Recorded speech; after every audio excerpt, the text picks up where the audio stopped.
Life during a zombie apocalypse demands resilience, strength, and a bit of luck. After all, you could run into the dead anywhere. Every encounter with them could be your last, so a person needs to be ready. The mutants were incredibly strong and fast.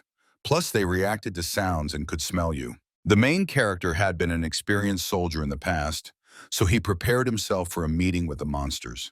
He took down anyone who crossed his path. It was just part of the job. He had to risk his own life, but that was the only way to find the precious supplies necessary for survival. Moving on foot was extremely dangerous, so he used a car he found on the street. But even that wasn't safe because the monsters had intelligence and could track their prey. He had special gear that was critical for his survival on the city streets. The man had to wear protective armor and try to move as little as possible on foot, which meant relying on transportation. There were so many zombies on the streets that any trip for supplies could be your last. To break through, he had to run over mutants with his car. There were really just so many of them. It was pure hell. An unprepared person would die immediately if they encountered the monsters in the middle of the street. His car was badly damaged. The windshield was shattered. However, he couldn't afford to stop. If his car stalled, he wouldn't have a chance of getting out alive. Suddenly, the broken glass couldn't hold, and one of the zombies tried to get into his car. The experienced man had risked his life more than once, so he slammed on the gas. For him, this was just another day. Things like this happened all the time, and every day he had to risk his life to survive. But this time, there were so many monsters that he couldn't break through. They managed to block and flip his car, and the man found himself in a deadly trap, with no chance of escape. The car became his living tomb, and gradually the zombies began to surround him and crawl inside. He couldn't die. He had to do everything possible to survive. It was terrifying. He screamed. Just a few months ago, he never suspected he would end up in such a critical situation. He had a wife and a daughter, and they lived their ordinary lives like everyone else. One morning, strange events unfolded. As there were a lot of people in military uniforms outside, an announcement came over the loudspeaker that martial law had been declared in the city to try to stop a new epidemic that was extremely dangerous for all humanity. People had to keep an eye on the main media outlets to stay informed about the spread of the epidemic and potential dangers. The main character's wife was very worried about the epidemic, especially since their daughter was so young. To calm his family, the man promised to try to change the situation and do everything possible to improve their dire circumstances. Even in this tough situation, he tried to joke. The news reported that the number of infected had risen to several thousand. From that day on, quarantine was imposed, as politicians believed it was necessary to try to slow the spread of the epidemic. There were rumors online that this was a zombie virus, and those infected would eventually turn into monsters. However, the professor didn't believe in this theory and dismissed everything related to it.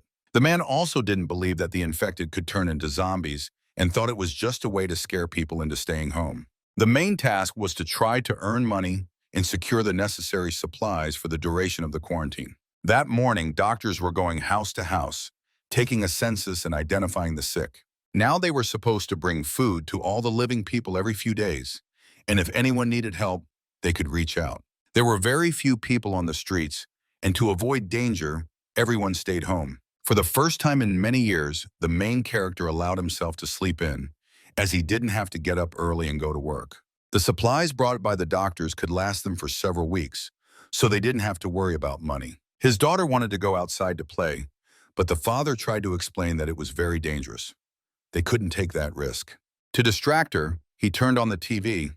The news reported that there had been no new cases of the unknown illness in the last 24 hours. This meant that they had managed to stop the epidemic, and people were overjoyed when they heard this. The last few days in the apartment had been very tough for them, but suddenly the lights went out. Checking the meter, he realized that some kind of disaster had occurred because his neighbors also lost power, and they didn't know what to do with themselves. Police on the streets tried to calm the angry crowd and announced that the outages were temporary and everything would be restored soon. Hearing this, people began to go outside as they had nothing to do in their apartments. The officer tried to stop them, but it didn't help. People were convinced that the epidemic was over and they were safe. Suddenly, a column of smoke was visible a few blocks from their building. It seemed the fire was very intense, and it was unclear what was really happening. To stop the people, the police were ready to use their weapons. Just then, they heard the sounds of explosions.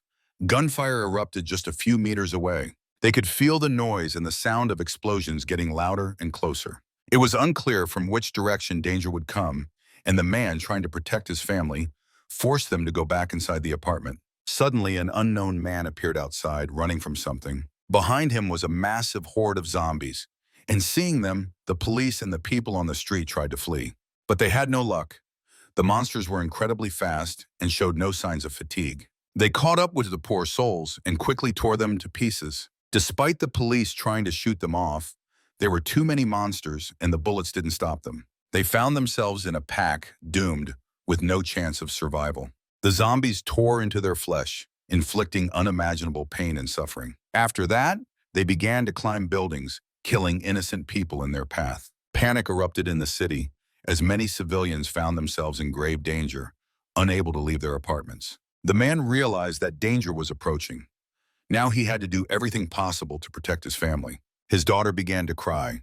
She was terrified. They left the balcony. The father quickly started locking all the windows and doors.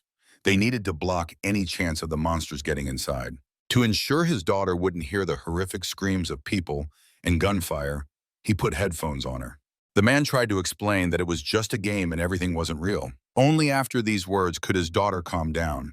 She believed her father was telling the truth. After that, the man ran to the door to check if it was locked. But outside, he heard strange noises. It became clear that the monsters were nearby, and now they were in as much danger as everyone else.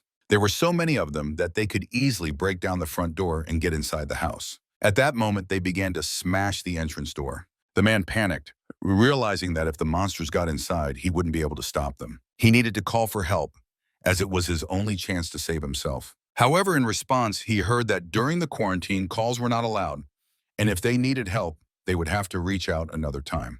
The man began to cry. He realized that they had been lied to all along. The situation was much worse, and there were many sick people.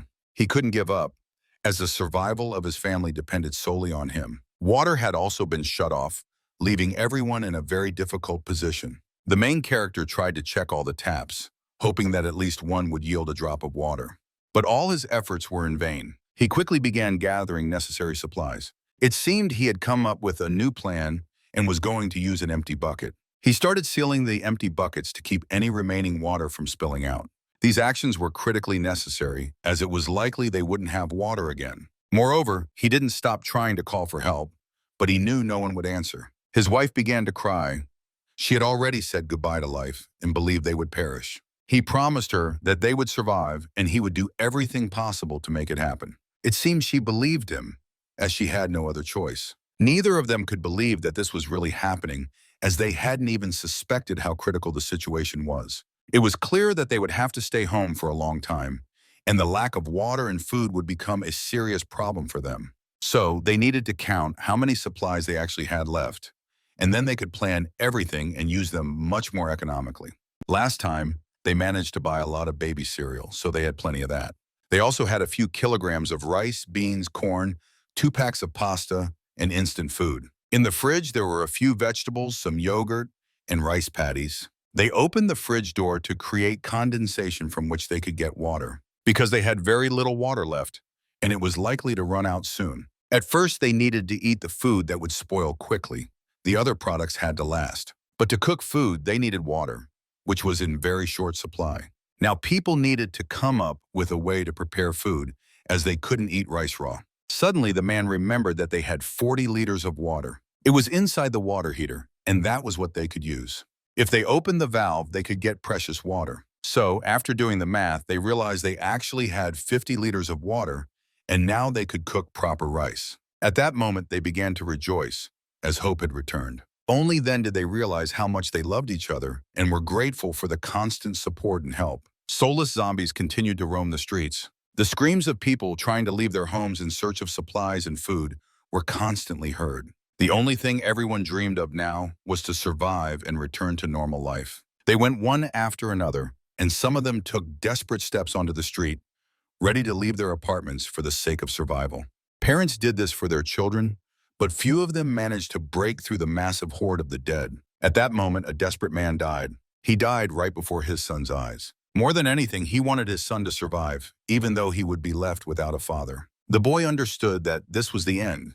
He no longer had support or a friend. Days passed and the situation didn't change. After a while, his father also became infected. The boy could only watch with tears in his eyes, hoping it was all just a dream. But his father wasn't real. He had no heart and no emotions. He didn't even feel pain. When a bottle was thrown at his head, he didn't react. When the boy saw all of this, he felt sorry for his father and was terrified. The men who were his neighbors tried to entertain themselves and did everything possible for that. They continued to do this, not even realizing that zombies had once been living people. The poor boy tried to stop them, as he couldn't believe that his father was not real. He thought his father was in pain and tried to protect him. Because of his scream, a neighbor missed and wasted a precious bottle, which made him very angry. He felt very sorry and begged them not to touch the man with the briefcase, as that was his father. People tried to mock him, saying his father was a psychopath or a coward for leaving him alone in the apartment. The man's words deeply affected the boy, and he began to cry.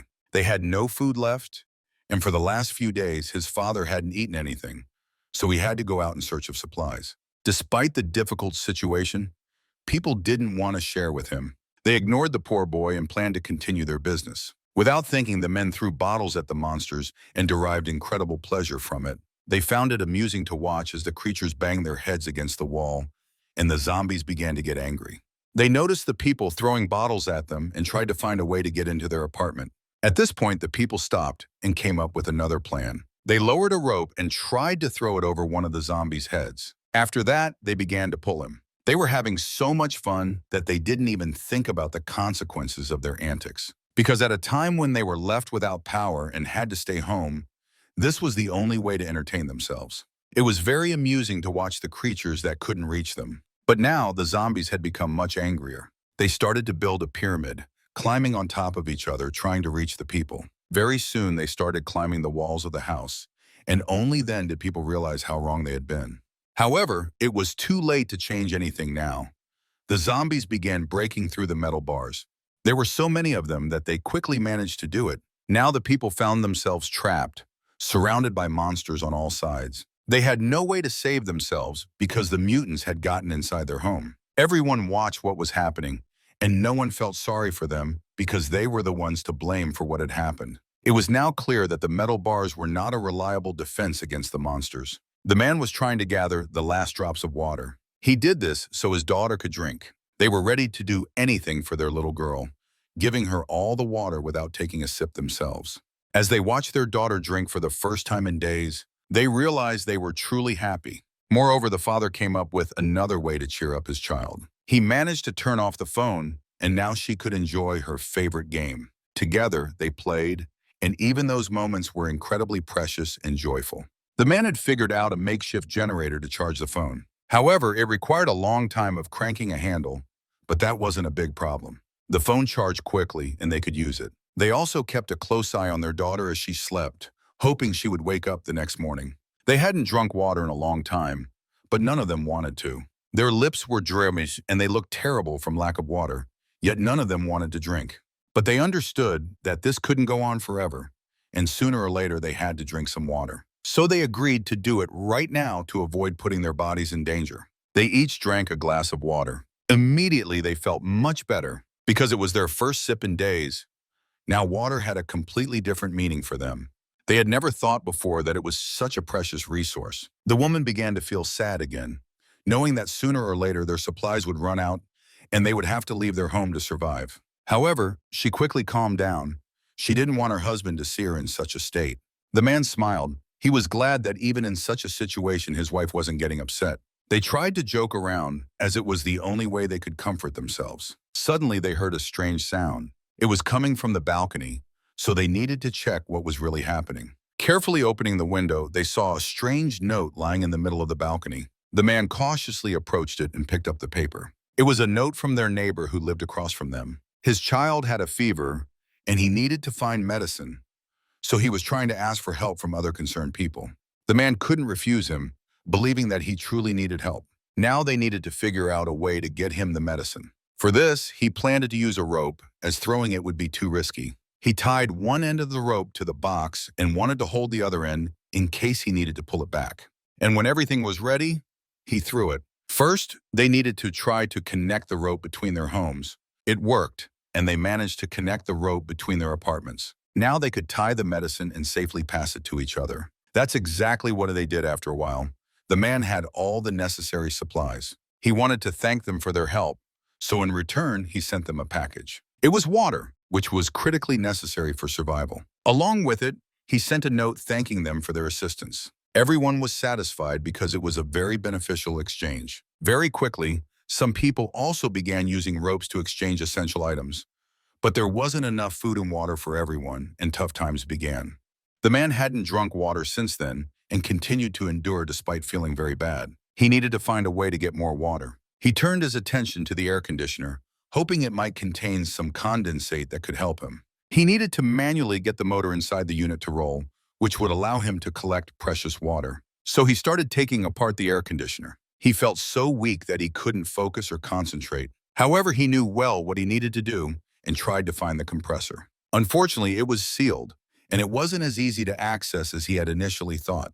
The man felt even worse because he had spent so much energy on this, and nothing was working. His eyes began to close, and it became clear he was losing consciousness. His wife came to his rescue. She saved him and gave him a little water to drink. Realizing this, he became very angry. He hadn't even realized how he had drunk too much water at once. Moreover, it was their last bottle, and there were no more supplies left. However, she believed there was no point in saving it, as he was dying, and without that water, she wouldn't have been able to save him. Suddenly, someone knocked on their front door. They were very scared because it seemed like it was people. In reality, it was a girl who somehow managed to reach their home. However, they were in no hurry to open the door and didn't want to let her in. She showed them a bag of food and water that she had managed to save and wanted to share with them because she couldn't get to their apartment earlier due to the huge number of zombies. The woman, overjoyed, wanted to open the door, but at the last moment, he stopped her, not allowing her to do so. He tried to calm her down and wanted her to be quiet and not make noise. She kept talking and tried to convince them that she had plenty of water and other resources, but the man replied that he wasn't going to open the door. After that, they saw the girl simply walk away. In fact, the woman couldn't understand her husband's behavior. However, it was hard to believe that someone could remain so kind in such a difficult situation. He was convinced that they were trying to trick them and come up with a way to get inside their house and rob them. Because of this situation, they were very upset, but they decided not to open the door for anyone anymore. Suddenly, they heard their neighbors' voices pleading for help. They quickly realized they had made the right decision because if they had opened the door, they would have ended up in the same situation. The same woman who had offered them help was now dragging a victim's body into her home. After that, the suspicious woman returned. She approached their door again and began threatening them with a knife. She promised to come back and take revenge. The main character tried to calm his wife and said that her words were a bluff and she was just trying to scare them. They continued to live as before, only giving their daughter the necessary amount of water needed for survival. As before, they didn't drink water, so their bodies were suffering greatly. However, this time she received less water than before. The girl wanted more, but now they needed to conserve the liquid. The father tried to explain that she needed to wait until water appeared in their apartment. Then she could drink as much as she wanted. The girl agreed to wait, knowing that her parents hadn't drunk anything at all. Suddenly, several gunshots and loud bangs rang out. The sounds were coming from the bathroom, and they quickly realized it was their neighbors trying to break through the wall separating their homes. It became clear that it was the woman who had threatened them, and she was trying to find any way to get into their apartment. The man wanted his wife to take the child away, but she wanted to stay and face her together with him to protect their home. But he couldn't allow her or their daughter to get hurt, especially since if she stayed, she would only distract him. However, she was worried about him and that he wouldn't manage alone. Moreover, their enemies were armed, so she left, leaving him alone. Meanwhile, the man began preparing for battle, gathering all the necessary equipment he would need to defend his home. He started getting ready to protect his body, placing a hard plate underneath his clothes. He also wrapped his hand in a thick layer of tape. After that, he began gathering other equipment and hid sharp weapons in his clothing. The hole in the wall became so large that he could see into the neighboring apartment. He was very nervous, but he continued to wait, not planning to back down. Then he took a desperate step. To stop the attackers, he used a gas canister and ignited a flame. He hoped this would deter them and show that he wouldn't give up easily, but it had no effect.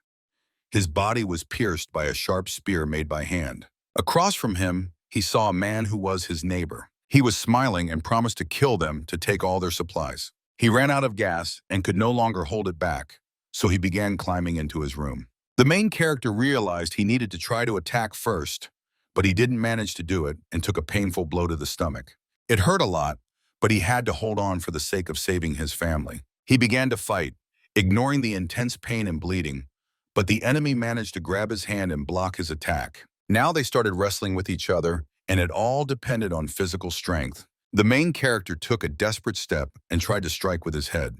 It worked, as his opponent lost his balance and the man gained the upper hand. He ended up on top and tried to stab him with his own knife. For this, he pressed all his body weight onto him. But he didn't notice how the same woman who had threatened them came up behind him. Her face was burned as she had been injured by the flames. She was hungry, so despite her severe burns, she tried to stab him with the knife. But at the last moment, the hero managed to dodge her strike. Accidentally, she pierced her ally's arm, and he began to scream in intense pain.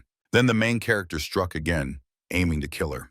Now the enemy had no allies left, and he was injured as well. The same fate awaited him. Everything was over, and the enemies were dead. After the fight, the man felt very weak.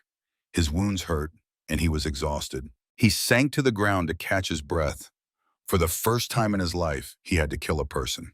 However, he couldn't relax, and right now he was going to check what was in their apartment. Water was the priority he was trying to find. For this, he needed to go through all the rooms and check every shelf. Suddenly, he noticed a strange cabinet.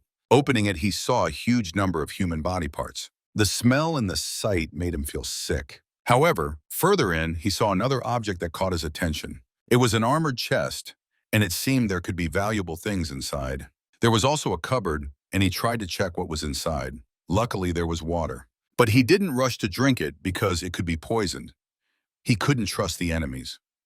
Additionally, he saw a key on the table. His wife continued to wait for him in another room with their daughter. When she saw him, she was overjoyed. He was alive, and moreover, he had found water. His wounds were not deep, so they needed to be treated. There was no heavy bleeding, and he felt okay. Now his daughter could drink the water he had managed to find. Despite the fact that his wounds weren't serious, Jai was in a lot of pain. His daughter and wife didn't leave his side. They loved him and were scared for him. His wife sat by his bed for so long that she fell asleep. But when she woke up, she noticed that her husband was no longer lying there. He had gotten dressed and was preparing to fix the air conditioner so they could have water. The woman couldn't understand where he got so much strength to keep working. In the neighbor's room, he found a battery, hoping that if it worked, he could get the air conditioner running. He needed to do everything he could to collect condensate and produce enough water. He was extremely nervous, trying to do everything right and carefully so that nothing would break. And when he turned on the air conditioner, it really started to drip. Everyone was very happy because now they had the chance to produce at least a little water, which was so essential for their survival. The next night, he couldn't sleep, holding the neighbor's key he had found. The woman noticed this and couldn't understand what he was constantly thinking about and why he was so tense. In reality, he knew about a small car that belonged to the neighbors. It was parked just a few meters from their house, and he could use it. Hearing this, she began to cry, trying to stop him. But her father didn't listen. He wanted to do everything possible to go out and search for supplies to ensure his family's survival. She cried, but even that didn't stop him. They would soon run out of food, and the water would last only a few days. They risked dying of hunger or being attacked by zombies. He couldn't watch his family slowly die. Something had to be done. Even if it was a small chance of success, he had to try because he would never forgive himself if something happened to his family. Now there were far fewer zombies on the streets, and he hoped he could reach the car and stay alive. But what would happen next? He didn't even know how to drive. He didn't have a driver's license. Jai planned to get to the nearest supermarket and try to find some food for his family. He hoped he could find water too. It seemed she wasn't thrilled about his ideas, but she understood that it was critically necessary for their survival and agreed. The next day, the main character began preparing for his journey. He put on all the necessary gear that would protect him. It was very hard to say goodbye to his family, knowing he might never see them again. In the end, they hugged, and he saw his girl start to cry. But there was no time, and he left, carrying only hope in his heart. He tried to move quickly and did everything as carefully as possible to avoid drawing attention to himself. The scene shifted to the present. The main character was trapped. As before, there were still many zombies on the streets, and they began to surround him. Now he was in real danger, as his car started to catch fire and he couldn't escape. It seemed the flames scared the monsters and they began to back away. This gave the man a slight advantage, and with tremendous effort, he finally managed to escape his vehicle. Despite his clothes being on fire, he started moving and tried to flee from them. He realized they were afraid of the flames as they couldn't get close to him at that moment. To protect himself, he needed to find a safe place, and he began trying to climb up a tower. He shed his burnt clothes and was lucky not to have sustained serious burns or injuries. After that, he started running from the monsters along the power lines. When the flames died down, the zombies began to chase the hero, not giving him a chance to break free. Now, having reached the other side, he needed to get rid of his pursuers and started cutting the power lines. Very quickly, a huge number of zombies fell to the ground. But even then, he didn't stop and kept climbing higher. He was lucky as he spotted an open car nearby and hoped it would start, allowing him to escape. There were also keys, which meant he had a new chance at salvation. He tried to carefully approach the car. After that, he was ready to jump inside. He moved so quickly that he managed to get inside and shut the door behind him. Now he could only hope that the car worked and had gas. Despite the danger, he tried to stay calm and careful, and he succeeded. Now he had a car again, and he could continue to flee. The man moved too quickly to get stuck in the crowd of the undead again. However, he didn't even notice that he wasn't alone in the car. There was a zombie right behind him, ready to bite him. Jai was lucky to see it in the rearview mirror, and he hit the brakes. The monster flew through the windshield. After that, he continued moving straight into a massive crowd of zombies. He was forced to drive through them with his own car, as he had no other choice. If he stopped, he would just die, and he wouldn't have another chance to escape the encirclement. Suddenly, he saw a weapon in his car. G was overjoyed, hoping it worked and that there were bullets. Now he could shoot at the zombies that managed to get inside his car through the broken glass. There were few bullets, so he tried not to waste them. Due to the massive number of mutants, his car started to skid. He wasn't an experienced driver, so he couldn't control it. Unfortunately, he flew off the bridge and began to fall. And the zombies that continued to chase him started jumping into the cold water right behind him. Now his car was in the water, and the cabin began to flood. The zombies couldn't swim, so they started to drown, gasping for air. When his car sank to a sufficient depth, he held his breath and left the cabin. G managed to reach the surface, which was covered with the dead bodies of monsters. This was the only safe path, so he didn't leave the water. After a while, G became very tired, and to rest, he decided to stop by a pipe. He realized his strength was running out and decided to stay there for a while. G hoped that place was safe and that they wouldn't be able to reach him. In that state, he lay there until late at night. Exhausted, he fell asleep and slept for a few hours. But he had a terrible dream in which mutants attacked his daughter, Kier. This dream jolted him awake. Now he needed to keep moving, despite the intense pain and fatigue he felt. Ahead was a dark tunnel, but that didn't stop him. There were many grotesque insects in his path, but he kept crawling. Now he found himself in the sewers, where there were many cockroaches and filth. He couldn't surface, as he had no weapon, and there were very few bullets left, so he decided to move through the sewer. He didn't know if it was safe and could only hope that the mutants hadn't reached the sewers. Moreover, besides the mutants, there were many other dangers, as everything around him was unstable and could collapse at any moment. By memory, he managed to reach a local store that wasn't too far from their house. Jai cautiously glanced at the street and realized there were too many mutants. Suddenly, one of them noticed a strange noise. He heard the sound of a hatch, so the monster began moving toward the source of the noise, trying to find its new victim. When the danger passed, he finally managed to surface. G wanted to enter through the back door, but the door was locked. He tried to open it, even though it made a lot of noise. Jai put in a lot of effort, but nothing worked. He almost thought about giving up, convinced he was wasting precious time. However, thoughts of his family wouldn't let him stop. He did everything for them. With immense effort and pain, he succeeded. The door opened, and now he could enter. The store was very dirty and dark. He also heard strange sounds, so he decided to arm himself with a metal pipe. Additionally, the furniture and doors inside were broken, which meant one thing. There were monsters. Cautiously and without rushing, he entered. It was a room with shelves that once held products, but now it was empty. He saw neither food nor water. Others had gotten there first, also searching for supplies and starving. Carefully surveying the entire room, he noticed a strange hole in the wall of the store. He didn't know where it would lead him, but he decided to check it out. When he entered, he found himself in another room, but the feeling of anxiety didn't leave him. Ji was very tense. He tried to move carefully to avoid making noise and drawing attention to himself. Suddenly, he saw a little girl standing by a well with water. Hope surged in him, as he now believed he had finally found a source of water. But when the girl saw him, she got very scared and started to run away. She hid in a hole in the wall, leaving behind a bucket of water. Cautiously, the main character approached it. He couldn't believe his eyes. He could finally drink his fill. He was happy, knowing his efforts weren't in vain. At that moment, the girl was running to her parents. Her mother was being brutally tormented. She was enduring terrible suffering for the sake of her family's survival.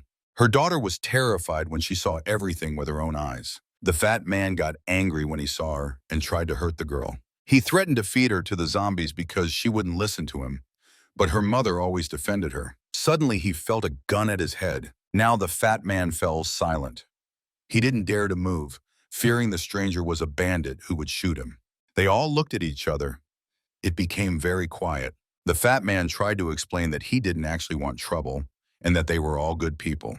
Moreover, he explained that he truly loved his child and was just raising her because she wouldn't listen. But the main character didn't believe a word he said. In exchange for his life, he promised to give him all the food and water they had. Also, when he offered him food right then, he wanted to do everything possible to save his own life. The woman began to scream, trying to warn the man as he didn't listen to the fat man because he was a traitor and a liar.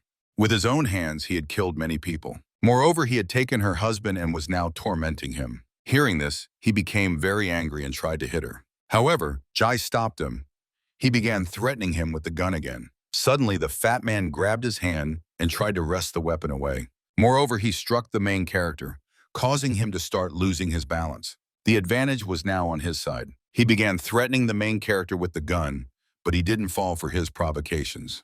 He waited for the right moment, and when it came, he delivered a powerful blow, smashing his head. The dead body of the grotesque man fell to the ground. When the woman and her daughter realized he was dead, they cried but were also very relieved because now they could be free. She also thought the main character was a criminal and was ready to give him anything he asked for, as long as he didn't touch her daughter. However, Ji stood silently, watching them cry. He explained that he also had a daughter and never intended to hurt them. To calm them down, he hid the weapon and promised not to touch them at all. It also became known that during the quarantine, there had been 57 people in that room, and they were the ones who had survived. Jai couldn't believe the fat man was capable of such things and had killed everyone else. He wanted to find out what had really happened and why everyone had died. However, she couldn't speak. She just started to cry. After the zombies appeared, everyone tried to find a source of water, which was so desperately needed. Her husband managed to reach the water and was ready to share it with all the others who needed it too. Everyone respected him because he had become their hero and savior. They also wanted to make him the leader of their group, as he could give orders and lead them all. Everyone trusted him, so he was ready to try to take on that responsibility. However, there was still one unresolved problem: food, which would also run out very quickly. So they planned to break through the wall to the store to secure everything they needed and continue surviving. Everyone agreed to do it. So he started breaking through the wall first, setting an example for everyone. Out of all the people, only the fat guy was acting really strange and suspicious. He offered to let a man take a break and was planning to work in his place. At first, he behaved normally and even helped people. They all became friendly since they now had a common goal to work towards. People were thrilled when they managed to gather a lot of food and drinks. However, sooner or later, the food would run out, and if they didn't save it, they would quickly start dying of hunger. He planned to distribute food in equal portions every day, and the oldest in their group would be in charge of storing it. Moreover, they were going to start growing their own plants and taking care of the harvest. None of the people took his words seriously. They couldn't imagine how they could grow their own food. They were also scared that this would require going to the surface. Now they had water, and they could plant things on the roof, but they needed to move soil to the first floor for that. If everything went well, in a few months they would be able to eat the food they grew themselves. Everyone was excited about the idea. Very soon they started preparing to plant the crops. First, they selected the potatoes that were starting to sprout. After the soil was processed and prepared, the women began planting the crops. They did everything carefully, hoping each little plant would sprout. None of them doubted that they would succeed because they had enough water to water their plants. They just needed to wait for everything to grow. People were happy. After a while, some shoots began to sprout. Then almost all the plants took root and started growing. Thanks to the abundant water they were given, they grew very quickly. But one of the men couldn't hold back. He ripped up a crop and started eating it right out of the ground. The leader didn't like this, so he wanted to punish him. His behavior disrupted order and left many others without food. He tried to explain to the man that this was just a sprout, which could be eaten when it grew. But the man was so hungry that he was ready to endure a beating, and the leader didn't hold back. He brutally beat him for what he had done. On his way back, he ran into a grandmother and grandfather. They were waiting for him because they had a very serious conversation to have. They checked to make sure no one was eavesdropping, then took him to their room. However, the fat guy was watching everything that was happening and saw how Zhang beat the man who wanted to eat. He became very curious and wanted to listen to their conversation to find out what they were really talking about. The old couple told him that lately they had been giving people as little food as possible, which had led to a rebellion. With the amount they had left, the food would only last a few days. In reality, they had enough food for only a month, and to avoid causing panic among the crowd, they lied. Because of this, they found themselves in a critical situation. This meant they would have to starve for an entire month until the potatoes grew. Once the food ran out, everyone would have to eat the potatoes that hadn't ripened, and that would lead to everyone dying. They were also worried that a war over food could break out, and people might be willing to commit terrible crimes for it. They hoped Zhang could convince the crowd to wait and calm down, and he promised to do so. The fat guy heard their entire conversation. After a while, hunger began to spread through the camp. People refused to work because they weren't getting food and had no strength. They felt terrible and, due to hunger, couldn't even stand on their feet. Instead, they wanted to force the fat guy to work because he, with his large reserve of fat, felt much better. In response, the fat guy mocked them and called them lazy for refusing to work. He also lied to them, saying he had food, which made them immediately get up and try to make peace with him. The fat guy started asking them if the men were really that hungry. And then he told them the fat guy revealed everything he had heard from Zhang's conversation. He called the man a traitor for deceiving his people. He also claimed that it was the grandmother, grandfather, and Zhang who had eaten their food and lied about having enough. When the men heard this, they wanted revenge. Immediately they ran to Zhang, but first they gathered more people to ensure they had the advantage. They all began shouting, demanding their food back, which everyone desperately needed. They considered the old couple traitors who had deceived everyone and eaten all the supplies. Soon Zhang came to them. Everyone started telling him what had happened and accused him of lying. However, Zhang couldn't believe his ears. He didn't expect the people he had worked so hard for to start blaming him. However, many people were losing consciousness from hunger. Then Zhang explained that the supplies were much less than they had initially been told, but he clarified that he just didn't want to cause panic. All the people began to whisper. It seemed they understood. However, the fat guy couldn't accept this. He lunged at the man and tried to hit him. In response, Zhang delivered a powerful blow that stopped him. Immediately, a fight broke out. Everyone was fighting each other for food. The fight was so brutal that people were getting seriously injured. Zhang commanded everyone to stop, as this couldn't go on any longer. It pained him to see how his once friendly people had turned into savages, ready to kill each other for a piece of bread. To reconcile them, he allowed people to take their share of food, but warned that the consequences would be terrible, because they would lose everything, and the harvest they had all worked so hard for would be destroyed. His words calmed everyone down, but no one wanted to give up their food. The next night, all the men gathered on the roof of the building. The fat guy tried to convince them to stage a coup and defeat Zhang. After all, he was a thief who was stealing their food. The fat guy believed that Zhang was trying to do everything possible to let people starve to death. And instead of dying slowly, they needed to go and take their share by force. He wanted to kill anyone who disagreed with him. At that moment, he grabbed a knife, but the people remained calm. The fat guy shouted, calling them cowards. However, in reality, there weren't that many men willing to side with the fat guy. Zhang had many more people, but the fat guy considered them inexperienced and hoped they could win. Suddenly, the first man joined him, who was also hungry and considered Zhang a traitor. Then the next one joined, and gradually, almost all the men on the roof sided with him and agreed to fight for food. Suddenly, one of them stood up. His stomach hurt, so he wanted to go to the bathroom. However, the fat guy wouldn't let him do that. Instead, he simply stabbed him with his own knife. No one could believe their eyes and that the fat guy was capable of such a thing. The body of the dead man lay on the ground. He was the first victim. Now everyone had to touch his body to show their confidence and readiness to fight. The first volunteer appeared, ready to do it. He took the fat guy's knife and confidently approached the dead body. After that, he plunged the knife straight into his back. Finally, the fat guy was genuinely satisfied that he had managed to recruit allies to his side. They began to descend and intended to find the main character and his team, but instead they encountered his daughter. She had no idea that the men were evil and could harm her, so she smiled at them and wanted to give them a flower. Seeing her, the fat guy was overjoyed, realizing he could blackmail Zhang. After that, he became very angry and was going to kill the child, even though she was small and couldn't defend herself. At that moment, Zhang appeared, having rushed to her scream.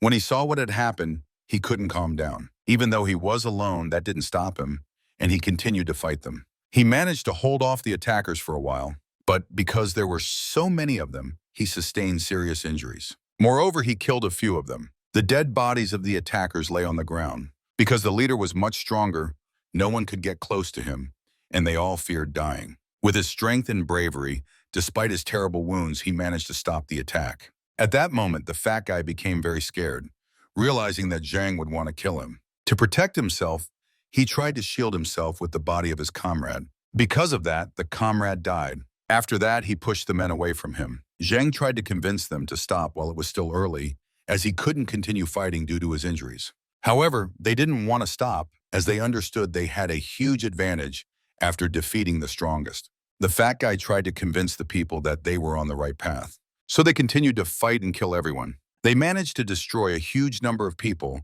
and capture everyone who tried to hide, including women, children, and the elderly. They threw them down to feed the zombies. But that was the end, as after that he turned the people against each other, and they started a massacre, resulting in everyone dying. Only he managed to escape and stay alive. When the main character heard this story, he was moved. He looked around the place where they lived and noticed there were many different tools. This equipment had been collected by her dead husband. He believed it would be needed by people to continue surviving and to fight against other similar groups in the future.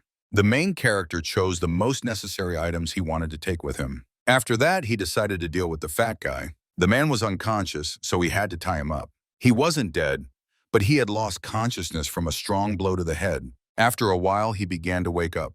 But when he saw the situation he was in, he became very scared and started begging the man for forgiveness. But the man had no intention of forgiving him after everything he had heard. He began to strip him, taking off all his clothes. After that, he cut him into small pieces. One of them he stuffed into his mouth to muffle his screams. Now the woman and her daughter could take revenge for the death of their husband and father. They could do whatever they wanted to get their revenge, even kill him if they wanted to. At that moment, he approached the girl and handed her a metal rod. He thought it was the right decision, as now she could avenge her father's death. However, he instructed her not to go too far and accidentally kill him, as he could be very useful. The girl agreed and took the weapon from him. She approached her victim and struck him on the head with all her might. Her mother joined her, and together they began to beat him. Meanwhile, the main character was trying to gather as many supplies as possible to take with him, as he considered it his loot that he had earned. He also wanted to eat, so he tried to consume as much as he could to regain some strength. After that, he was going to check if he could see his home from this place. He carefully looked around the apartment building, trying to figure out if there were any living people left. And when he realized that there was no one there, he felt very sad. The lights in the houses were off, which only meant that the people there were dead. He also looked into his own house, where there was no light either. Because of this, he felt very sad and tried to hold back his tears. The girl understood that he was having a hard time and offered him some water. The man happily drank the water and thanked her for it. She also asked if he had tried to find his home where his family lived. However, the man replied that his parents lived not far from here, with whom he had lost contact long ago. He hoped they might still be alive and waiting for someone to rescue them. She thought he was planning to save his parents and was about to set out on a search for them. The man let out a heavy sigh. The main character had no intention of doing that, as he lacked the strength and resources to bring them along. He also mentioned his daughter, who was desperately craving water and waiting for his return, which made him hesitate to leave. Suddenly, a little girl screamed. This saved the main character's life, as he noticed her mother trying to attack him. In that moment, he managed to dodge and grab her by the neck. Ji didn't understand why she did that, since he had saved her and freed her from terrible suffering. So Jai began to threaten her with a knife and was also ready to kill. At the last moment, he thought of his own little girl and felt sorry for leaving a child without parents. This made him stop and reconsider. He released the woman but kept his eyes on her. Now he couldn't tell who he should be more afraid of, the zombies or the people. The poor woman was exhausted and dropped her weapon. She regretted her actions and began to cry. Now that her husband, who always tried to help everyone, was dead, she had lost trust in people and couldn't believe she was saved just like that. She also felt very weak and couldn't continue to protect her daughter any longer. G felt sorry for her, but there was nothing he could change. After all, everyone was suffering and going through tough trials. Human kindness had become a weakness, and one had to think only of their own survival. However, he believed that they still had the right to choose and could forge their own path. He admitted that from the very beginning, he wanted to kill them both, but he chose to believe them, and that nearly cost him his life. He understood that if people didn't change, they would continue to kill each other, and he would never succeed, and the apocalypse would never end. Perhaps her dead husband thought the same way, and that's why he was dead now. Maybe he paid for his own kindness and trust in people. Hearing these words, the woman began to cry. She remembered all the moments that connected her to her beloved. Suddenly, a gunshot rang out. The sound was very close, and the main character rushed to the window to see what was happening. When he looked through the binoculars, he saw a horrifying scene. There were two groups of people fighting in the neighboring buildings. It seemed that both groups had run out of supplies and were now trying to kill each other. One of them was much stronger because they had armor and weapons. The bravest and strongest men were preparing to storm the neighboring building. They managed to break into the crowd and began to destroy everyone in their path. The battle was brutal, and neither side was ready to give up. Many people were dying, and those who were the least fortunate fell down, or zombies tore them apart. The fight was fierce, and the horrifying screams of the poor souls giving their lives for a fleeting hope echoed. The strongest had firearms and ammunition, so they shot at each other from a distance, not risking their own lives. Moreover, people had managed to invent powerful weapons, which were Molotov cocktails. They threw them into the crowd, causing terrible burns. But even that didn't stop many of them. They continued to fight despite their horrific injuries because each of them depended on the survival of the entire crowd. Suddenly, the main character saw his own parents fighting on one side. He couldn't believe his eyes as he saw how hard his father was struggling and realized they were alive. Now he understood that his parents were in real danger because the enemies had managed to throw a net over them. After that, they were in danger, and the enemies began to kick them with their feet and hit them with other objects. Jai cried, but he had no way to change anything or help them. He watched as his parents and other unfortunate people were beaten to death, while he wanted to throw them down to be devoured by mutants. Also, the main enemy leader came to their side and was preparing to kill everyone who wouldn't submit to him. The people who were captured were to be transported to the other side. In reality, they wanted to use them as slaves to work for the enemy camp. His parents were among them, and Jai saw their bodies being taken inside the building. The woman realized these were his parents. They were valuable for their knowledge of people, so they were allowed to stay alive. And then the woman understood that they would likely be prepared for something, as they knew a lot of important information about other people en routes with the fewest mutants. G begged his father to hold on. He was planning to come and help him and free him from captivity. But the woman, hearing about his plan, couldn't believe how he would manage to deal with armed and strong enemies all by himself. However, he didn't know if he would succeed or if he would even survive. But if he didn't do this, his parents would surely die. Now she realized he was very much like her husband and spoke just like him. Therefore, she had no doubt he would succeed and believed in his victory. To prepare, the man went to the garage to find the best weapons and be ready for battle. He managed to find a huge amount of different equipment.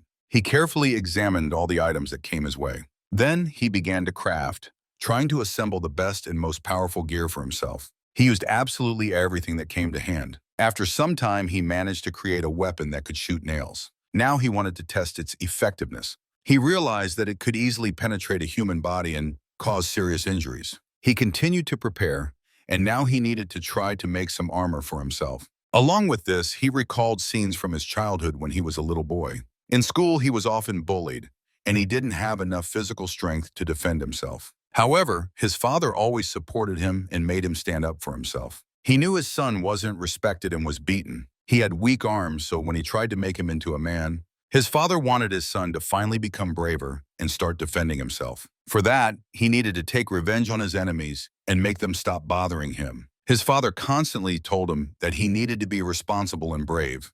He could lose a battle, but he had to retaliate and never give up. The boy didn't take his words seriously, but he knew he was speaking the truth. He decided to heed his advice and do everything as he said. After he returned home, he had even more new wounds and bruises on his body. His father immediately noticed that something was wrong with his son. When his mother saw how he looked, she was very frightened. However, Jai didn't tell them anything. He didn't want his parents to find out what had happened. But his father noticed the bruises on his hands and understood that he had finally managed to defend himself. He smiled secretly and was genuinely proud of his son. The next day, he and his father were called to school. They were taken to the principal's office, where he was forced to apologize to the person he had beaten. Even though he wasn't guilty of what happened and was only defending himself, no one listened to him. The father of his bully was very wealthy and allowed himself to insult the main character. But Jai's father supported his son in any situation and considered him right. Now, a quarrel began between the men, and they risked fighting right in the school. Even though the opponents were significantly more numerous, the man wasn't intimidated. He was ready to take revenge on all of them for his son. He was one against the entire crowd and had to defend himself. However, he easily dealt with all of them and remained unscathed. Now he was able to take revenge for his son and became a true source of pride and an example for him. This brought them very close,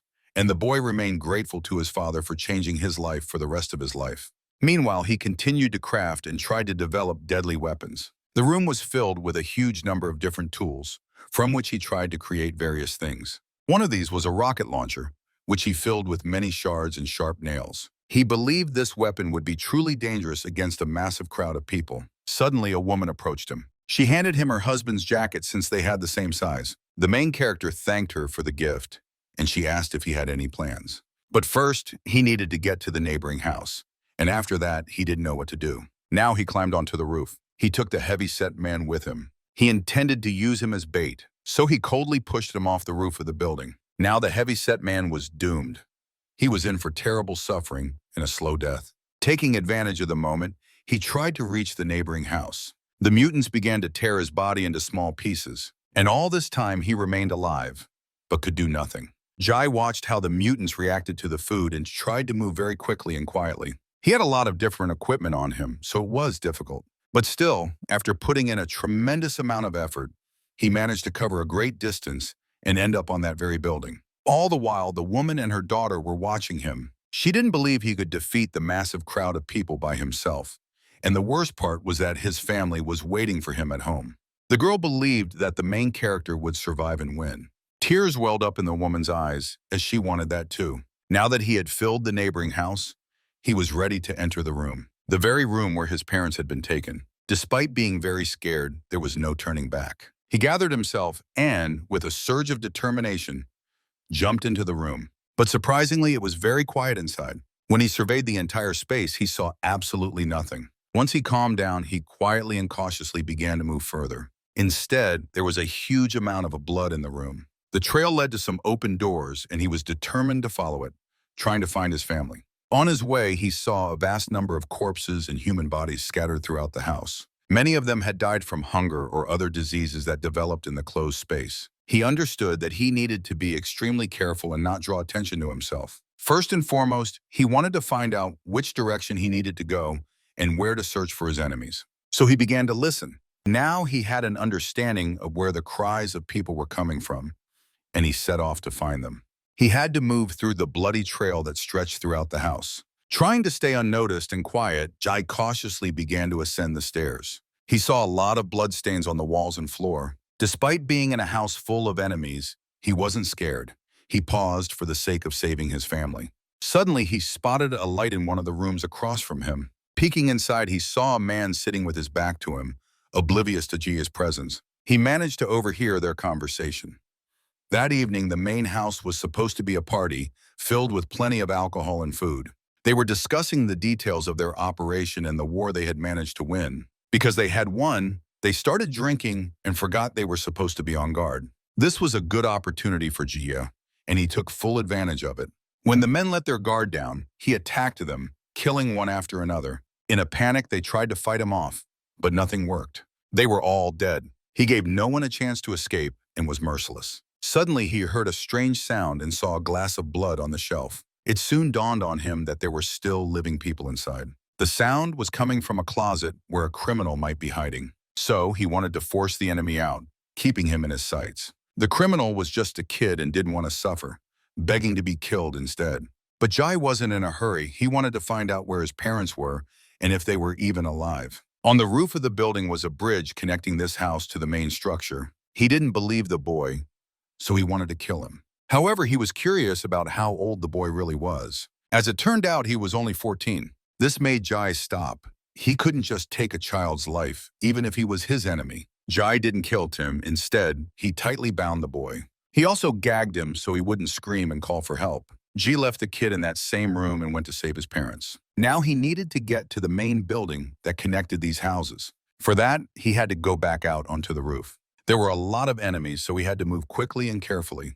But when he stepped out, he saw no one. Now he was trying to find the very bridge the boy had mentioned. As it turned out, it was very close, and he spotted it right away.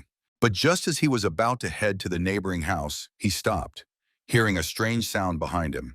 The man quickly turned around to make sure he wasn't in danger. However, behind him stood another man. He looked terrified and was crying. The stranger wanted to be spared and was scared. Jai was about to shoot to end his suffering, but the stranger stopped him. He had kids and wanted them to stay alive. When he looked into the hero's face, he seemed to recognize him. Jai didn't understand who this man really was. Suddenly, he pulled out a weapon and tried to injure the hero, but he failed because Jai was ready for this, expecting the enemy to try to deceive him. He shot him right in the face, coldly taking his life. After that, the man's lifeless body fell down, where it would be torn apart by mutants. Ji simply watched calmly as it all unfolded. When the danger passed, he began to move across the bridge. He heard his enemy screaming, who despite being shot in the face was still alive and now being ripped to shreds. He moved on calmly. However, he noticed there were a lot of mutants outside. The monsters were hungry and quickly devoured the bodies of all the people who had ended up below. Now he managed to reach the neighboring house. Jai found himself inside. In front of him, he saw two people. Music was playing and everyone was drinking. So they simply didn't pay him any attention, and Jai walked past them unnoticed. This time he was lucky, but he had to be very careful and try to act inconspicuously. Inside, it was a real celebration. Heavy music was playing and everyone was dancing and having fun. They were the victors of the war, so they wanted to celebrate. Also in the middle of the hall sat the leader, surrounded by food and women. He was the main organizer of this celebration. There were also many prisoners inside who were about to be tortured in front of everyone. To stay alive and become members of their clan, the poor souls had to eat pieces of human flesh. The crowd loved it, so they started cheering. Some tried to do it, but they couldn't manage. Then a cruel punishment awaited them. They were simply killed. The people had no choice. They were forced to do what they were told. Otherwise, they would just be killed, and their bodies thrown to the monsters. Suddenly, the same boy appeared in the middle of the crowd. He had managed to untie himself and get inside the house. But when he tried to inform the leader about what had happened, he didn't believe him, thinking the kid was just trying to ruin the party for everyone. But it was too late because the hero had made it inside the house. He opened fire with his weapon. Now everyone inside realized that the war wasn't over. But they didn't know who the hero was or how he had managed to get inside the house. The leader wanted to eat him alive, as the unknown had caused him great harm, and many of his men were dead. Now the hero was determined to do everything possible to keep killing enemies. And to remain unnoticed, he turned off the lights, plunging the whole room into darkness. Those with flashlights were lucky, as they could see the hero. Now they tried to block the stairs to prevent the man from entering their room and shooting them all. Suddenly, the hero vanished, instead throwing an explosive mixture at the enemies. Now everything was engulfed in flames and people began to burn alive. The leader urgently ordered everyone to extinguish the fire, as they simply had no way to leave the room. Many people suffered burns while trying to put out the fire, and those who dared to flee were met by the hero, who simply shot them down. He sat in the darkness waiting for the people to come to him. The flames held them back, giving him time to try to find all the prisoners. The man was lucky, as at the end of the corridor he saw a light and in a cage sat his parents. Emotions overwhelmed him, but when he saw what was happening to all the prisoners, his heart nearly stopped. He urgently needed to do something, as he risked not being able to save them in time. Meanwhile, the enemies managed to extinguish the flames and were already trying to find him. Ji managed to hide behind the stairs and held his breath so they wouldn't hear him. Despite the danger, he began to move. He tried to descend a few floors lower, but saw mutants that had managed to break in. There were so many of them that Jia had to flee. The only way to escape was up, so he started running in that direction. And when he broke away from them, he managed to block the door. Jai didn't believe such a barrier would completely stop them, but now he had a little time. The man decided to take a risk. For that, he planned to let the monsters inside. He hoped they wouldn't see him and would just run past. But suddenly, the same boy appeared before him, the one who had told everyone about him. He wanted to kill him, but there was no time for that, so he just ran on. Very soon, the monsters would burst into the house, destroying everything in their path. The doors broke down, and the little boy saw a huge number of mutants in front of him. The trapped people screamed and called for help, but nothing could save them. Meanwhile, the prisoners were safe, as a cage separated them from the monsters. They all pressed against the wall, trying to survive this horrific moment. Now the hero's path to his parents was blocked. To reach the other part of the house, he had to go outside. He moved very carefully, trying to keep his balance. However, he saw through the window the same boy who had miraculously broken away from the zombies and locked himself in one of the rooms. But now it had become a trap for him, as the monsters would soon break down his door too. He tried to shout to the hero, begging to be saved. But the man didn't have time for that. He needed to keep moving. Despite the monsters being close, he decided to save him, as the boy was just a child. So he turned back and tried to break the net. He bent it with his own hands just enough for the boy to crawl out, but warned him never to let himself be seen again. The child's life was saved, and he continued moving forward. Above him, he saw a window and realized it was the same room where his poor parents were. He managed to reach them, and peering inside, he saw them. It was really them. They couldn't believe their eyes, as they had no idea if their son was alive. But now, he was saving them, trying to do everything to bend the heavy metal. Along with them, he managed to save all the other prisoners, and now they were moving through a narrow passage. Every step could be their last, so everyone tried to move slowly and carefully. Now the hero began to climb up. He needed to reach the bridge that connected this house to the other. But as he ascended, he saw that his enemies had managed to block the stairs and were still alive. They had closed off the passage with everything they could find. The people left there were doomed. They wouldn't let anyone in.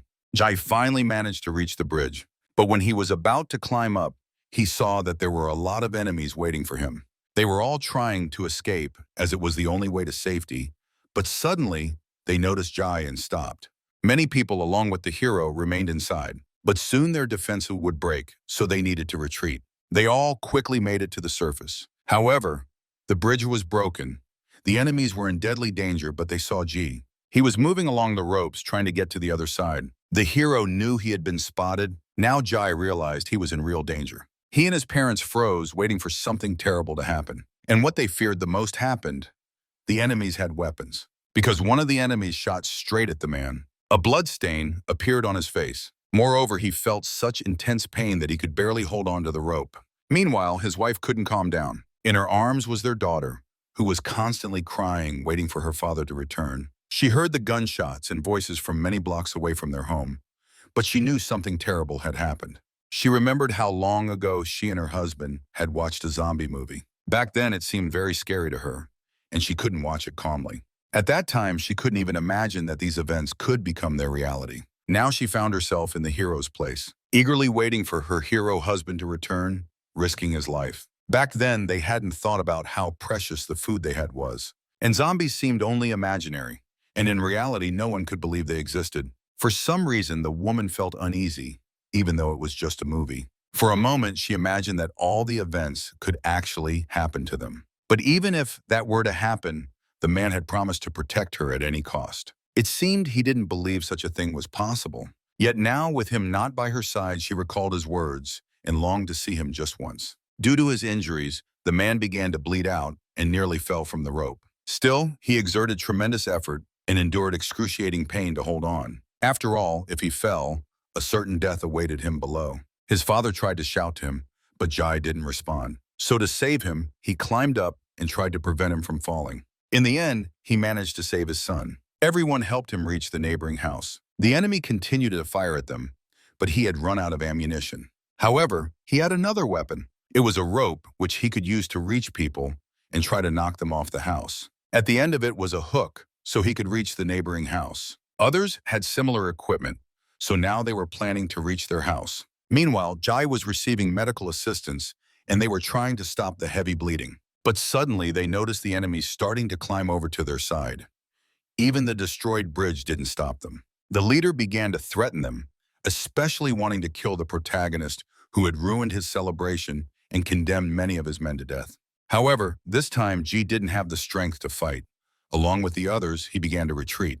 Now the enemies were trying to reach their house and were doing everything they could to do so. To stop the attackers, the people began to build fortifications. But to make their defense much more effective, they decided to set it on fire. They had very few items, so they used absolutely everything they could find for defense. The enemies who were getting closer realized that the people had started a fire to stop them. But even with that, they weren't going to stop, as they couldn't believe that people were truly willing to take such a desperate step and set fire to the house. So they continued to push forward. The flames stopped them, and the enemies kept advancing, suffering serious injuries and burns. At that moment, the protagonist and his greatest enemy locked eyes. The criminals managed to leap over the fire. Suddenly, a powerful blow that Jai didn't expect at all. The strong criminal began to kill those who tried to stop him. A real massacre began, and many men from both sides were dying. In the heat of battle, he grabbed the protagonist and held him by the throat. Now, as he prepared to strike and was ready to kill him, suddenly his father appeared out of nowhere. He managed to stop the attacker and seriously wound him, risking his own life for his son. However, the enemy managed to dodge and remain unscathed. After that, he struck back directly in the man's stomach. But he didn't stop and continued to fight him. He managed to evade many of his attacks, staying safe and unharmed. Then the protagonist realized that the man was very strong and skilled, despite his age. And if he had been younger, he definitely would have been able to kill him by now. But right now, he wasn't in as good shape as before. Because of that, the enemy managed to wound him. He began to beat the old man right in front of his son's eyes. Jai could only watch as his loved one was beaten before him. He wanted to stop it, but he understood he didn't have much strength for that, especially since he was injured. Jai gathered his strength, and when the moment for an attack came, he acted.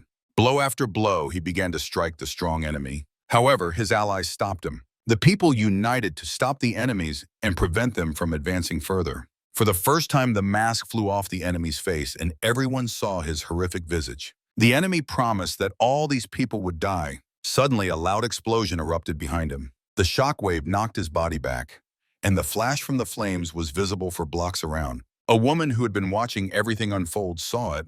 The smoke and flames terrified her. She couldn't believe that Jai had died, but in reality, he was alive. The people were also alive, but many of them had sustained serious injuries. Meanwhile, the main enemy was also alive. He was the only one who had managed to survive, but he had sustained serious wounds. Moreover, he had lost fingers and couldn't get up. He was missing a leg and soon risked dying from blood loss. From the rubble, others began to crawl out, those who had also managed to survive. Now they were preparing to continue attacking the people. But despite the leader's orders, none of them dared to do so. Even though he started shouting, they weren't going to move forward and attack the group of people. Suddenly, a sharp knife struck him right in the face. His own people began to kill him, as they didn't want to simply walk into certain death. The protagonist watched all of this unfold. They decided to leave them and wanted to exit the building before the flames completely engulfed it. Suddenly, the woman spotted the protagonist and was overjoyed to realize he was still alive. Her daughter was also thrilled to see that Jaya had survived. Now the woman thought about how to signal her husband in which direction he needed to go. So, she instructed her daughter to bring a flashlight. In the darkness, it was very visible. Soji noticed it without any trouble and knew which direction he needed to head. That was where his salvation lay, as the woman had plenty of food and water to last them all for a while. The people began to move. They did so along the power lines. The protagonist, who was walking behind, cut the wires as he went to prevent the enemies from catching up. Now they were safe because the enemies had no chance of catching them. After a while, they reached the inside of their house. Suddenly, everyone began to applaud him. Jai had become their savior, and besides his own parents, he had saved many others. They all took pride in him and thanked him for the gift of life and salvation. Many of them had lost their own families. But now they needed to come together to continue surviving.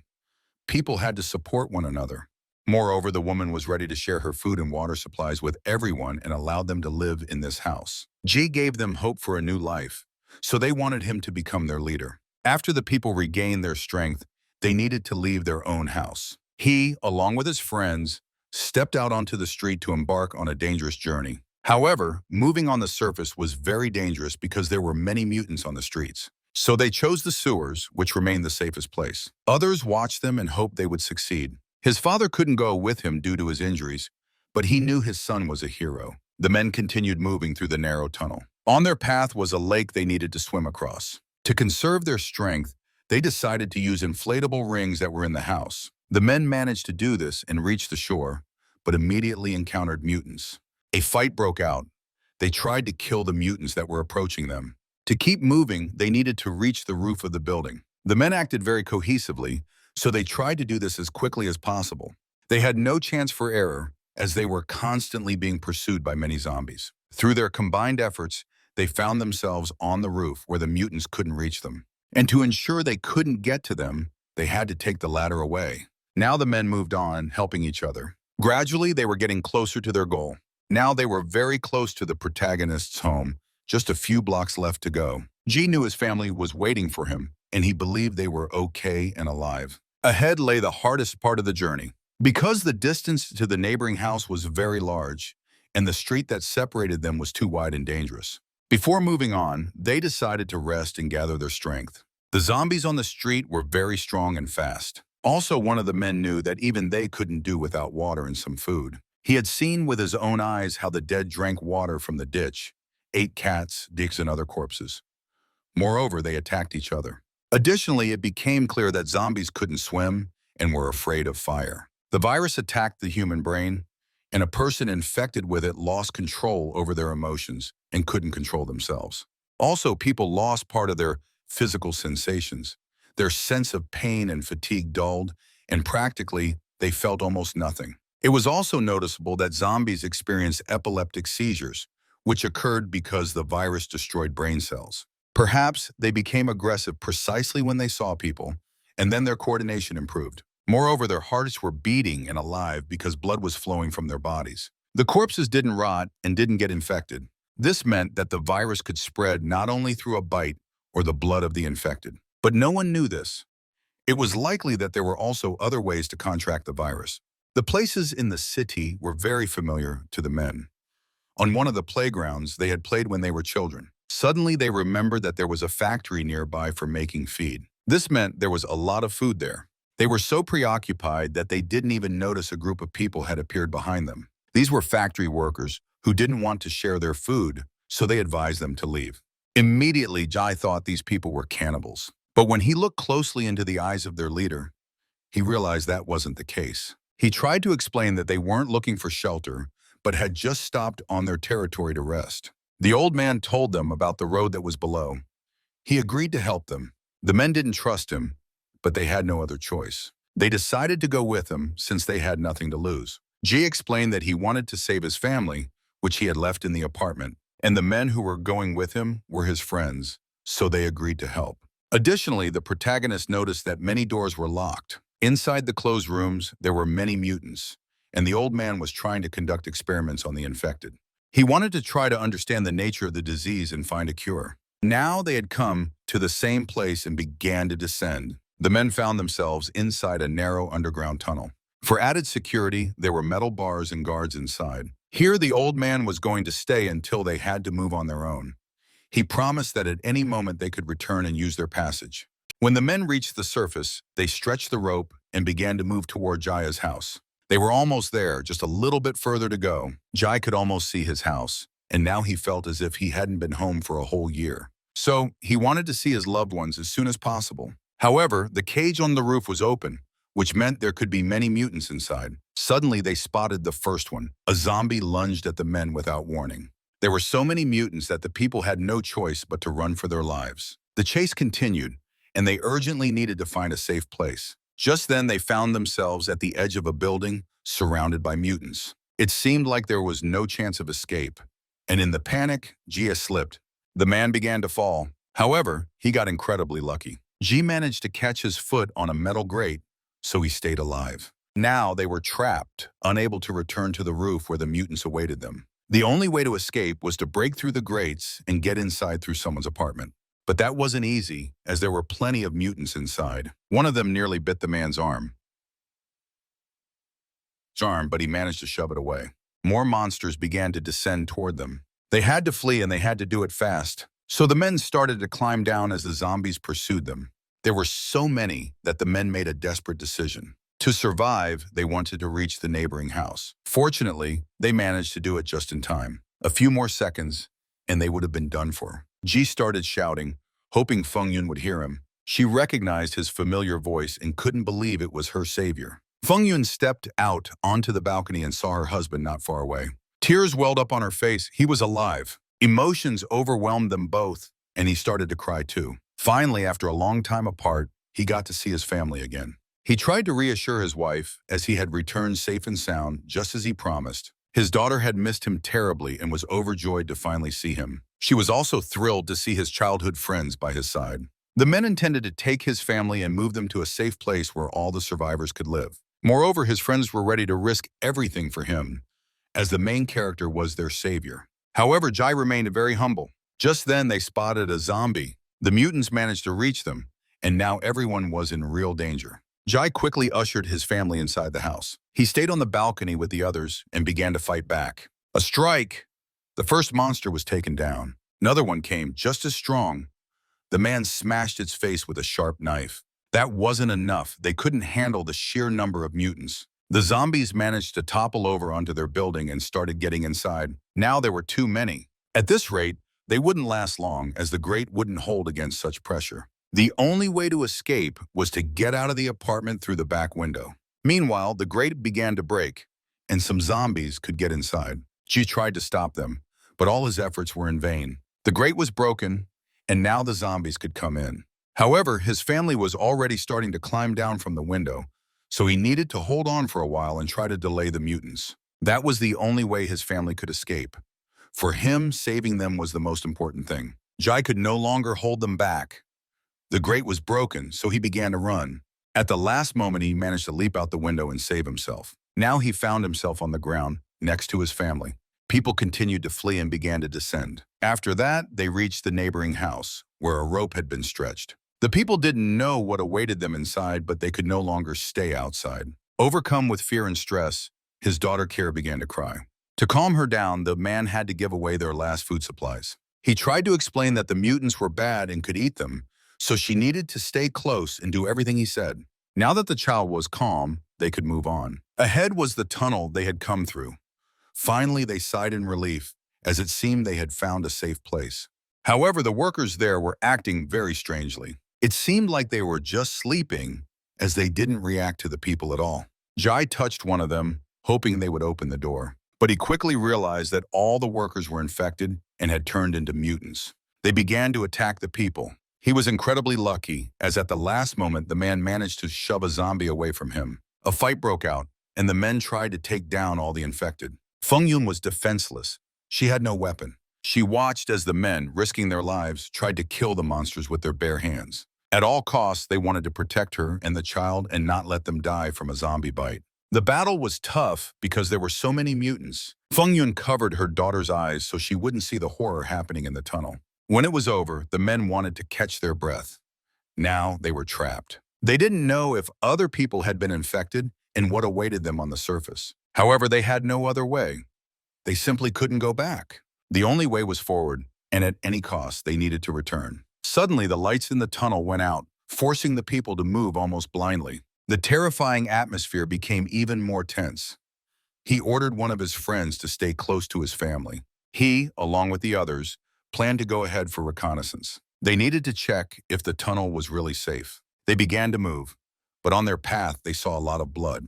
The walls and floor of the tunnel were covered in blood, which meant a battle had taken place here. Moreover, they heard strange sounds. It was the growling of zombies, unmistakable and chilling. As they moved further, they saw a pile of corpses tearing apart human bodies. What they feared the most had happened. Now the group that had helped them was dead. And without them, they wouldn't be able to escape the tunnel and return. A fight began, with just them against a massive number of mutants. However, they didn't back down. They continued to stand and fight. For a while, they managed to fend them off, but new zombies kept coming. Still, the first group of mutants was taken down. Ji raised his flashlight. Now they could continue moving forward. The men were covered in blood, scared and hungry, but they weren't about to turn back. Ahead, they saw an exit. There was a ladder they could climb to get inside the building. The main character went first. Inside the room, he saw the bodies of other people. His friend followed behind him. When they examined the bodies, they realized what had really happened. These people had fallen victim to the mutants, and there were arrows in their bodies. Once he was sure it was safe in the room, he led the others in. The doors to the room were locked from the other side, which gave them hope that people might still be alive. Jai tried to break them down, and after a while he succeeded. Suddenly, the sound of a gunshot. Ji shielded his wife and daughter with his body and ordered everyone to get down. The shooting didn't stop, and there were arrows all over the walls. One of them got stuck in his backpack. The man started shouting, hoping the people would believe him and stop. From the other side, a voice could be heard, and after a while, someone peeked through a small window into the room. Suddenly, the door swung open. Armed men entered, ready to shoot the entire group of the main character on sight. After them came the leader, who recognized Ji. But even after his appearance, the soldiers didn't lower their weapons. In fact, it was a test to see if the people were infected. Only after that would they be allowed inside. The first symptoms would appear within half an hour, so they just had to wait. The man also learned that the people had managed to kill all the zombies in the tunnel. With this act, they exceeded all his expectations, and then he realized he was in the presence of strong and brave warriors. As a sign of gratitude, he planned to treat them to food and drinks, so he invited the people to join him. However, Jai didn't trust his words. He just wanted them to let them go and refuse the food and any gifts. The old man remained silent. He stared intently at the main character's face, and when his soldier began to threaten the people, he simply silenced him. It seemed the old man understood that Jai was scared and didn't trust him. Still, he forced the people to follow him, and soon they brought out food and drinks. At any moment, he could have ordered them all killed, so the people had no choice. However, none of them ate anything except for the guy in the blue suit. He was so hungry that he completely forgot about caution. Moreover, he was very surprised when no one but him even touched the food. Now people were risking their lives for such food, so at that moment rice buns became a true delicacy. However, the man didn't take his words seriously. He was convinced this was just a ploy by the leader to gain their respect. But the old man took his words as a threat and became very angry about it. They began to argue, so to calm them down, the main character intervened. He was also curious why they weren't being let go, and it only meant one thing: they were needed. In fact, the old man wanted to ask them for a favor. Moreover, he wanted to make a deal with them. Suddenly, all the people looked at him. As it turned out, the old man had lost contact with his son, who lived in another district, so he wanted the people to go look for him. However, everyone knew that there were no people left in that area. All the houses had been taken over by mutants. Moreover, the man had sent several units to rescue him, and none of them had returned. Jai understood that his son was dead, as so much time had passed since the quarantine was imposed. But that didn't bother him at all, because he wouldn't change his mind for anything. June tried to explain that they weren't experienced fighters, and besides, there were too few of them for such a journey. But the main character stopped him. He had conditions, and if the old man agreed, then he would go look for his son. The old man became interested and decided to listen to him. For the return of his son, Jay wanted 1,000 kilograms of grain. But when the man heard his words, he fell silent. Still, he agreed, but there was another condition that the man was about to state. Jay wanted his wife and daughter to be taken to a safe place, to his parents. After that, he would calm down. But after his words, the leader just laughed. He dropped a glass of water on the ground. It shattered, and that was a sign. After that, the people began to be tied up, and attempts were made to capture them. Jai had no choice but to try to resist. He started fighting back and managed to injure one of the attackers. After that, another blow. Even a few strong workers couldn't calm him down. However, when a weapon was pointed at his wife, he stopped. Jai understood that she would be shot immediately, so he had no other choice. His daughter was crying, but Jai couldn't do anything to stop this nightmare. He simply gave up and waited for the enemies to tie him up. The cunning old man mocked them, reveling in the helplessness of the people. The old man thought Jia was trying to trick him and was really just looking for a way to escape. As he laughed, the protagonist's eyes filled with rage. His wife and daughter were left in the camp while they were sent on a mission under the threat of weapons. He didn't want to be separated from her again. Feng Yun was crying.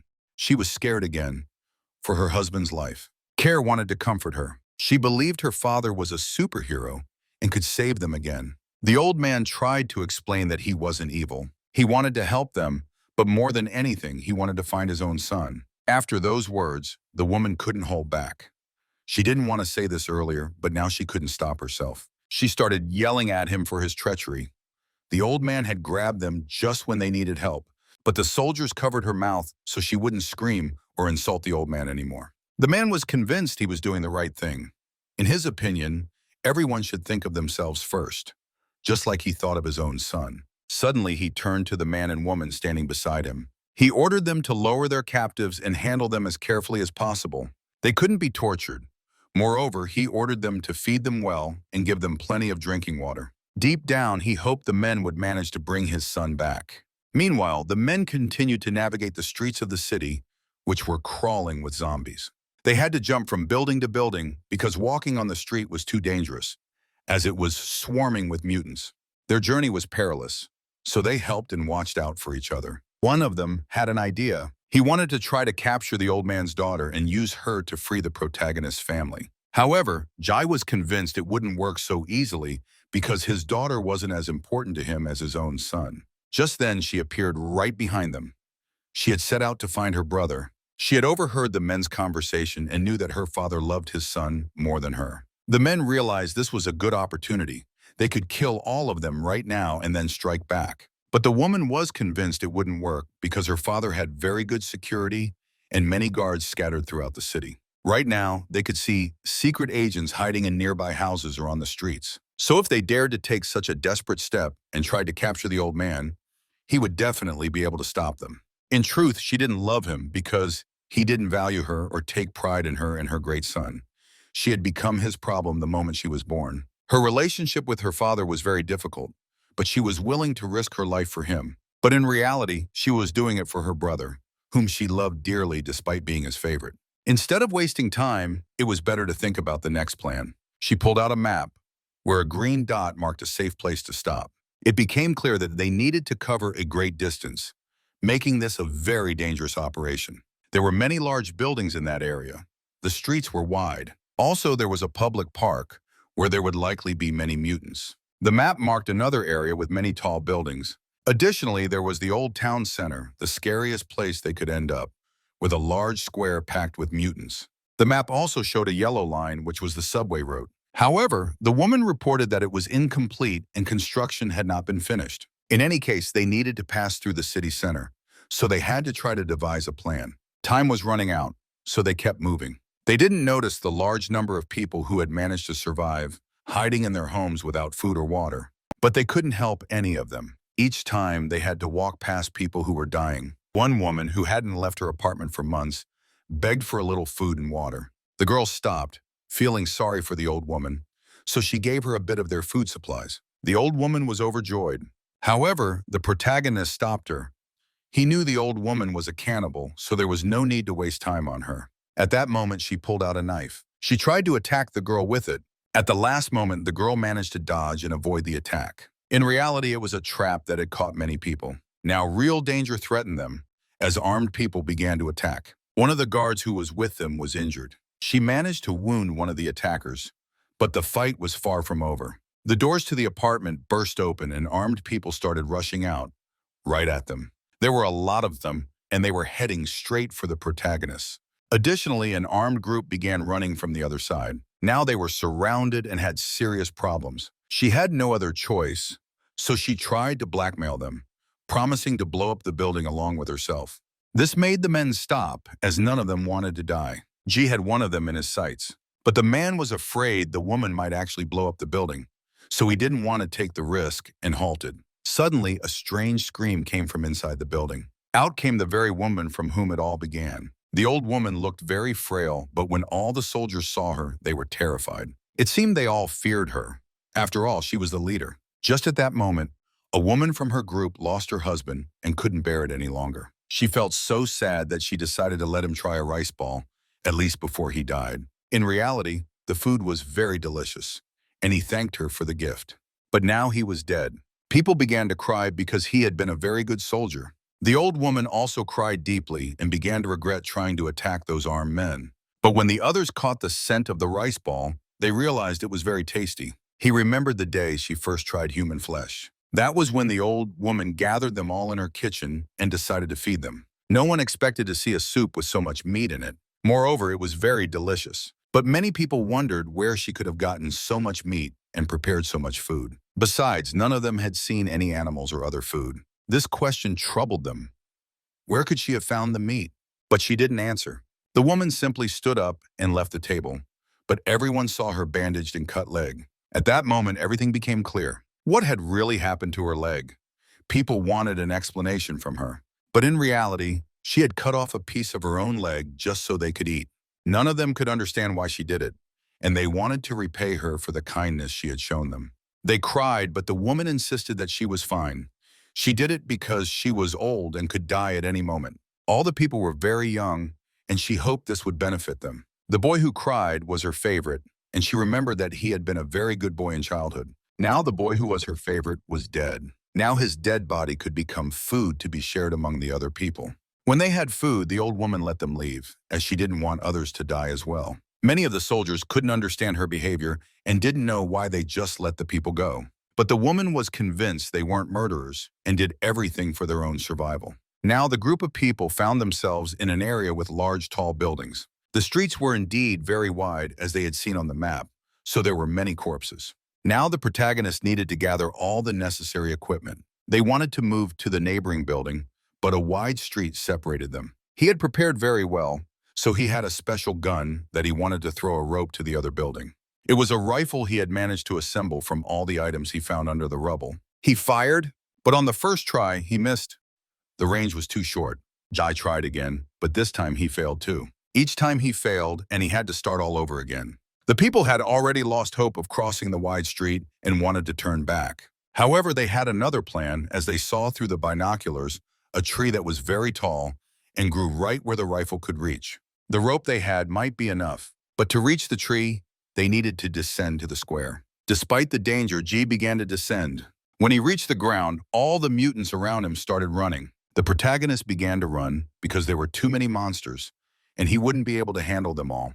The people on the roof started protecting him and tried to shoot the mutants that were chasing him. They threw Molotov cocktails at them and set them on fire. They also pretended to shoot with bows and aimed precisely at the target. This allowed the protagonist to gain an advantage, and gradually he got closer to his goal. Now he was very close to the red car and the tree. G picked up speed and jumped onto the car. Then he grabbed a branch of the tree and tried to climb it. When he reached the tree, he tried to pull the rope that the people were holding from the other end. From the tree, he managed to reach the neighboring building, which was what he had been trying to do. He succeeded, and very quickly he found himself on the neighboring building. Now he needed to pull the rope so that the other people could reach him and continue their journey. He was so focused that he didn't even notice a mutant appearing behind him, starting to chase him. To prevent it from biting him, the man flipped over and threw himself down. The people couldn't help him as the distance was too great, and their arrows simply didn't reach him. So now he was face to face with a strong mutant that wanted to eat him. The giant creature was right in front of him. The protagonist prepared to fight it, but the hero realized the mutant was on the glass, so he could outsmart it. And he did, and to avoid risking his life, he simply destroyed the glass beneath it. However, the mutant managed to grab the edge of the metal support with its paw. The man simply chopped off its fingers. Now it seemed the danger had passed, as the mutant was on the ground. The height wasn't very great, so the creature landed on the ground and remained alive. The zombie didn't want to give up so easily, so it got back on its feet and tried to attack him again. It attempted to jump and grab the metal support again to reach the man. On the first try it failed, and the people watched as the zombie tried to get to him. Its hand was very strong, and it reminded him of a talking creature. Realizing that sooner or later it would reach him, the protagonist needed to escape. He tried to climb higher. The man was doing it as quickly as he could to shake off his pursuer. However, the zombie was clever and attempted to climb the metal support again. To do this, it climbed the same tree. From there, it could successfully reach the ledge on the building. The creature moved very quickly and would soon catch up to the man. To stop it, people tried to hit it with arrows, but that was very dangerous, as they could accidentally hit the main character. Still, the zombie managed to catch up and grab the man by the leg. In that moment, he thought it was the end for him, as he definitely couldn't handle such a strong mutant. He was just incredibly lucky, as a woman practically saved his life. With her own arrow, she shot it right in the arm, stopping it. This made the creature very angry. It saw that it was being shot at from the neighboring building. At that moment, she aimed at it again. Suddenly, the arrow hit it directly and struck it right in the back. Meanwhile, the main character managed to reach the roof of the building. He exhaled in relief, glad to be alive and to have completed the dangerous task. But then he saw that despite the numerous arrows, the monster was still alive and continued to pursue him relentlessly. However, the man didn't panic. He was ready for this. He aimed and shot it right in the forehead. Even though the shot was deadly and the arrow hit it straight in the eye, the mutant remained alive. It simply pulled the arrow out of its own skull and wanted to tear the main character into tiny pieces. Suddenly, another shot. This arrow went right through it. But even that didn't stop it, and it continued to stay alive. The main character had no other choice, so he tried to chop it with his own axe. But when he swung, the zombie caught his arm and stopped the blow. Now they began to fall to the ground. But he managed to push the creature away from him. He got back on his feet and tried to attack the main character again. G realized that defeating it wasn't going to be easy, so he chose a different tactic. He moved very quickly, not allowing the zombie to surround him. Because of this, he managed to bind the creature. But that wasn't the end. To restrain such a strong mutant, he needed much more rope, so he kept tying it up. Finally, he managed to secure it tightly and hoped it would work. Others noticed that the main character was in the game and had managed to defeat the strong mutant. And while the creature hadn't escaped, they needed to pull the rope as quickly as possible to reach it. Despite the fact that there were many mutants below and the rope was very low over them, they had to move forward. One by one, people began to do just that. After a while, they all found themselves on the neighboring building. Now, they could closely observe the immortal monster trying to attack the main character and wanting to kill him. This mutant was truly very dangerous and strong. Moreover, it had intelligence. If all zombies became like this, people would die without a single chance of survival. However, they couldn't lose hope in such difficult situations and needed to find salvation at any cost. The guard, who had once been a veterinarian, wanted to check the creature's internal organs. He managed to locate its heart and wanted to see if it would die after this. With all his strength, he stabbed it with a knife right in the heart. The man realized it was still there as blood began to flow from the heart in the wound. Then he continued to strike at other internal organs, trying to find its weak spot. Everyone watched what was happening, but it was clear that the creature was much stronger than ordinary zombies. And even with internal damage, it wasn't dying. To kill it, they needed to cut off its head or injure its brain. They didn't have much time left, so they had to keep moving. As before, they tried not to go down to the streets and use the rope to climb from building to building. Ahead of them was a large square, so they needed to move across the pedestrian bridge. Thus, they managed to overcome this difficult challenge. Next, they found themselves in a tall building they had to pass through, as they couldn't reach its roof. To get inside, they had to bend the protective grates that covered almost all the windows. When everything was ready, the people found themselves inside. They moved cautiously through the building, checking each room. It would get dark very soon, so they needed to find a safe place. That safe place could be their apartment, so they lit a fire and planned to spend the night there. The conversation turned to the old man and how he had a lot of food and no one had ever robbed him. This information wasn't a secret, so the girl agreed to tell the man everything. After the outbreak began, her father united all the people in the building and did everything possible for them to work together. They constantly bought underground tunnels and sometimes fought with other neighboring buildings that had similarly united groups of people. They fought for a factory that had huge supplies of metals and other food, and all the wealth belonged to her father. He managed to create a special food group that included people with families. They lived in a warehouse that was isolated from the outside world. Additionally, her father had planted explosives in the warehouse and was ready to blow it up at any moment. He had a lot of power and paid all the people with food for their work, while those who didn't work got nothing. Everyone at the factory knew very well about his methods of governance, and everyone agreed with it, so even small children worked. There was no guarantee that somewhere in the world there was another person like her father, so people always remained loyal and didn't want to betray him. Everyone listened to her story very attentively and tried to understand who her father really was. While people were talking, it became very dark outside. They all took turns sleeping, and a few people always stayed on watch. Now it was the guard's turn, who worked at the warehouse. He watched carefully as the woman slept. Gradually, as he began to approach her while she slept, he wanted to grab her and strangle her. But in reality, she heard him and was watching every step he took, not ready for this, and hid a knife. At the last moment, she managed to stop him and press the knife to his neck. In truth, the guard was very worried about her and secretly loved her. He had embarked on a dangerous journey just so that she could become his wife in the future. But she agreed to marry him only after they could save her brother. But that wasn't enough for him, and he wanted to at least try to kiss her. Still, she refused and pushed him away. The night passed, the watch ended. Now they gathered all the necessary things left in the building and continued moving on in search of the lost boy. On their way, they encountered a huge number of mutants, which they constantly had to fight. Now they managed to descend into a basement where an abandoned car stood. The people checked it, and after ensuring it was safe, they decided to use it.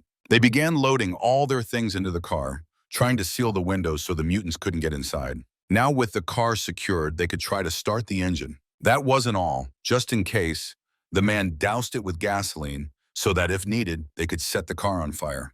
Now everyone got inside the car, and the main character took the wheel. Jai was the only one who had to deal with the zombies in the car, so everyone trusted him. Now he started the engine and began to move. Very soon, he managed to break through the garage doors and find himself right outside.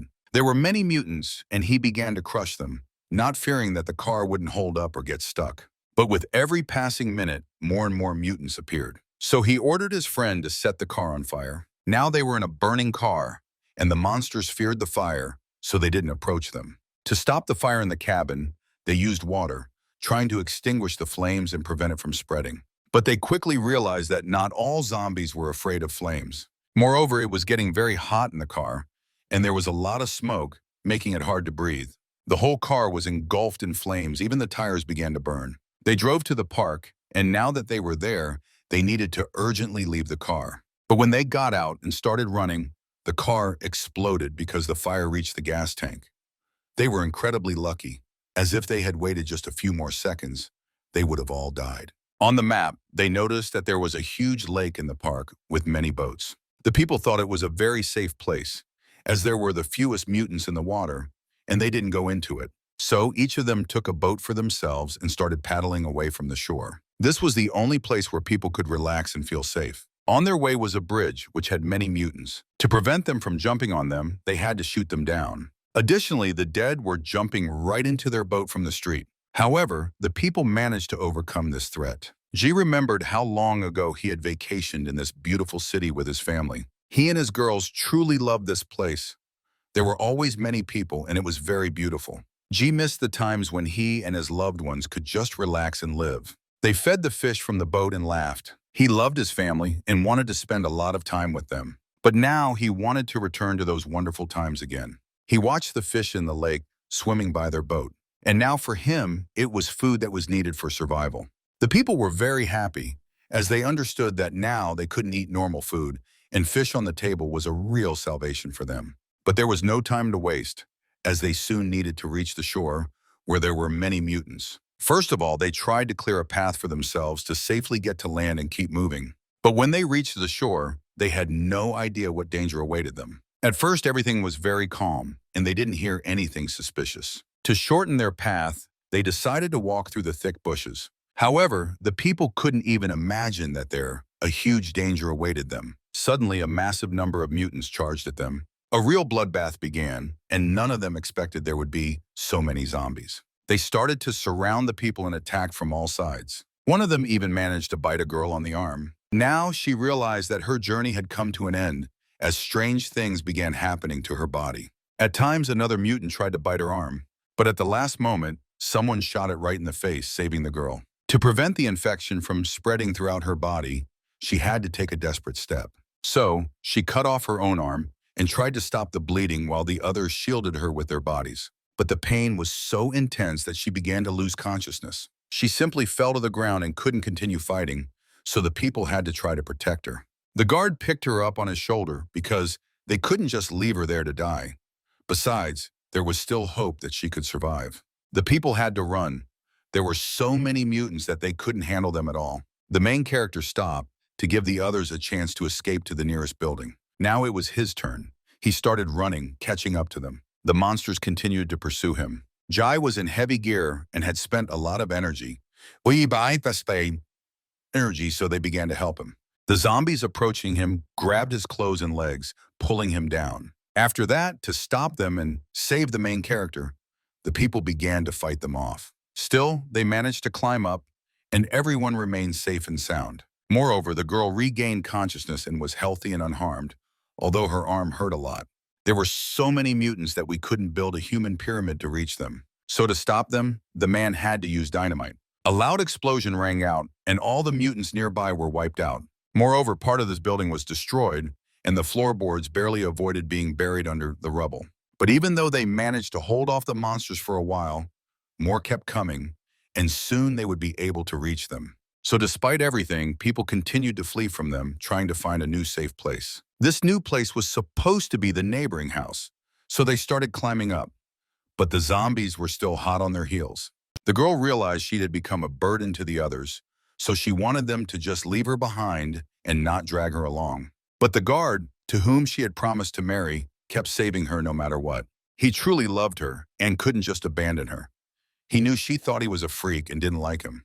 The main character tried to hurry him along, doing everything he could to make him move faster and not hold them back. But until he got his daughter and wife back, none of them were going to die. Now they had managed to reach the surface. This place was relatively safe, as they could take out all the mutants trying to get to them. However, there were so many that they couldn't hold them off for long. They were lucky because there was a TV tower on the building, and they tried to use it as a bridge to the other house. But knocking it down wasn't as easy as it seemed at first glance, since it was securely anchored to the ground and weighed several hundred pounds. Jai urged everyone to hurry because he wouldn't be able to hold out much longer. Still, Faye managed to shake the tower, and eventually the ground beneath it began to crack. To do this, he climbed to the 7th level, and the tower started to fall along with him. The man risked his life to give them a chance to escape, but he was incredibly lucky because he survived. Now they had a chance to reach the neighboring house and find safety. The mutants were still pursuing them. As many of them began to move toward them along the antenna,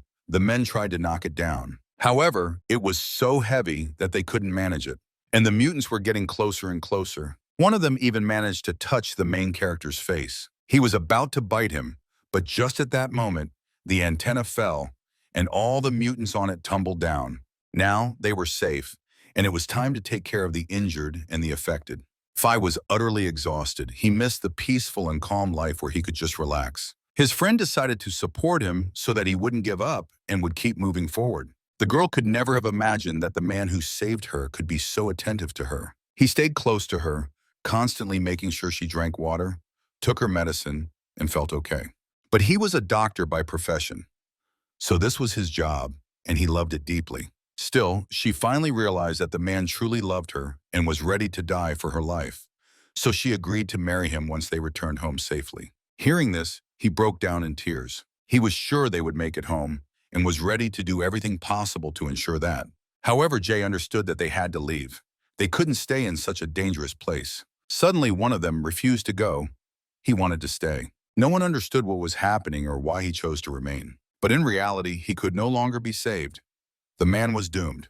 His hand had turned blue, and a deadly infection began to spread through his body. He wanted his family to know that he simply fell from a height, not that he had turned into a mutant. So when the others moved to the neighboring building, he stayed right where he was. For the last time, he looked at a photo of his family. It was their best picture together from a warm, sunny beach. Suddenly, the transformation began. The man started vomiting and was covered in blood. After that, he collapsed to the ground.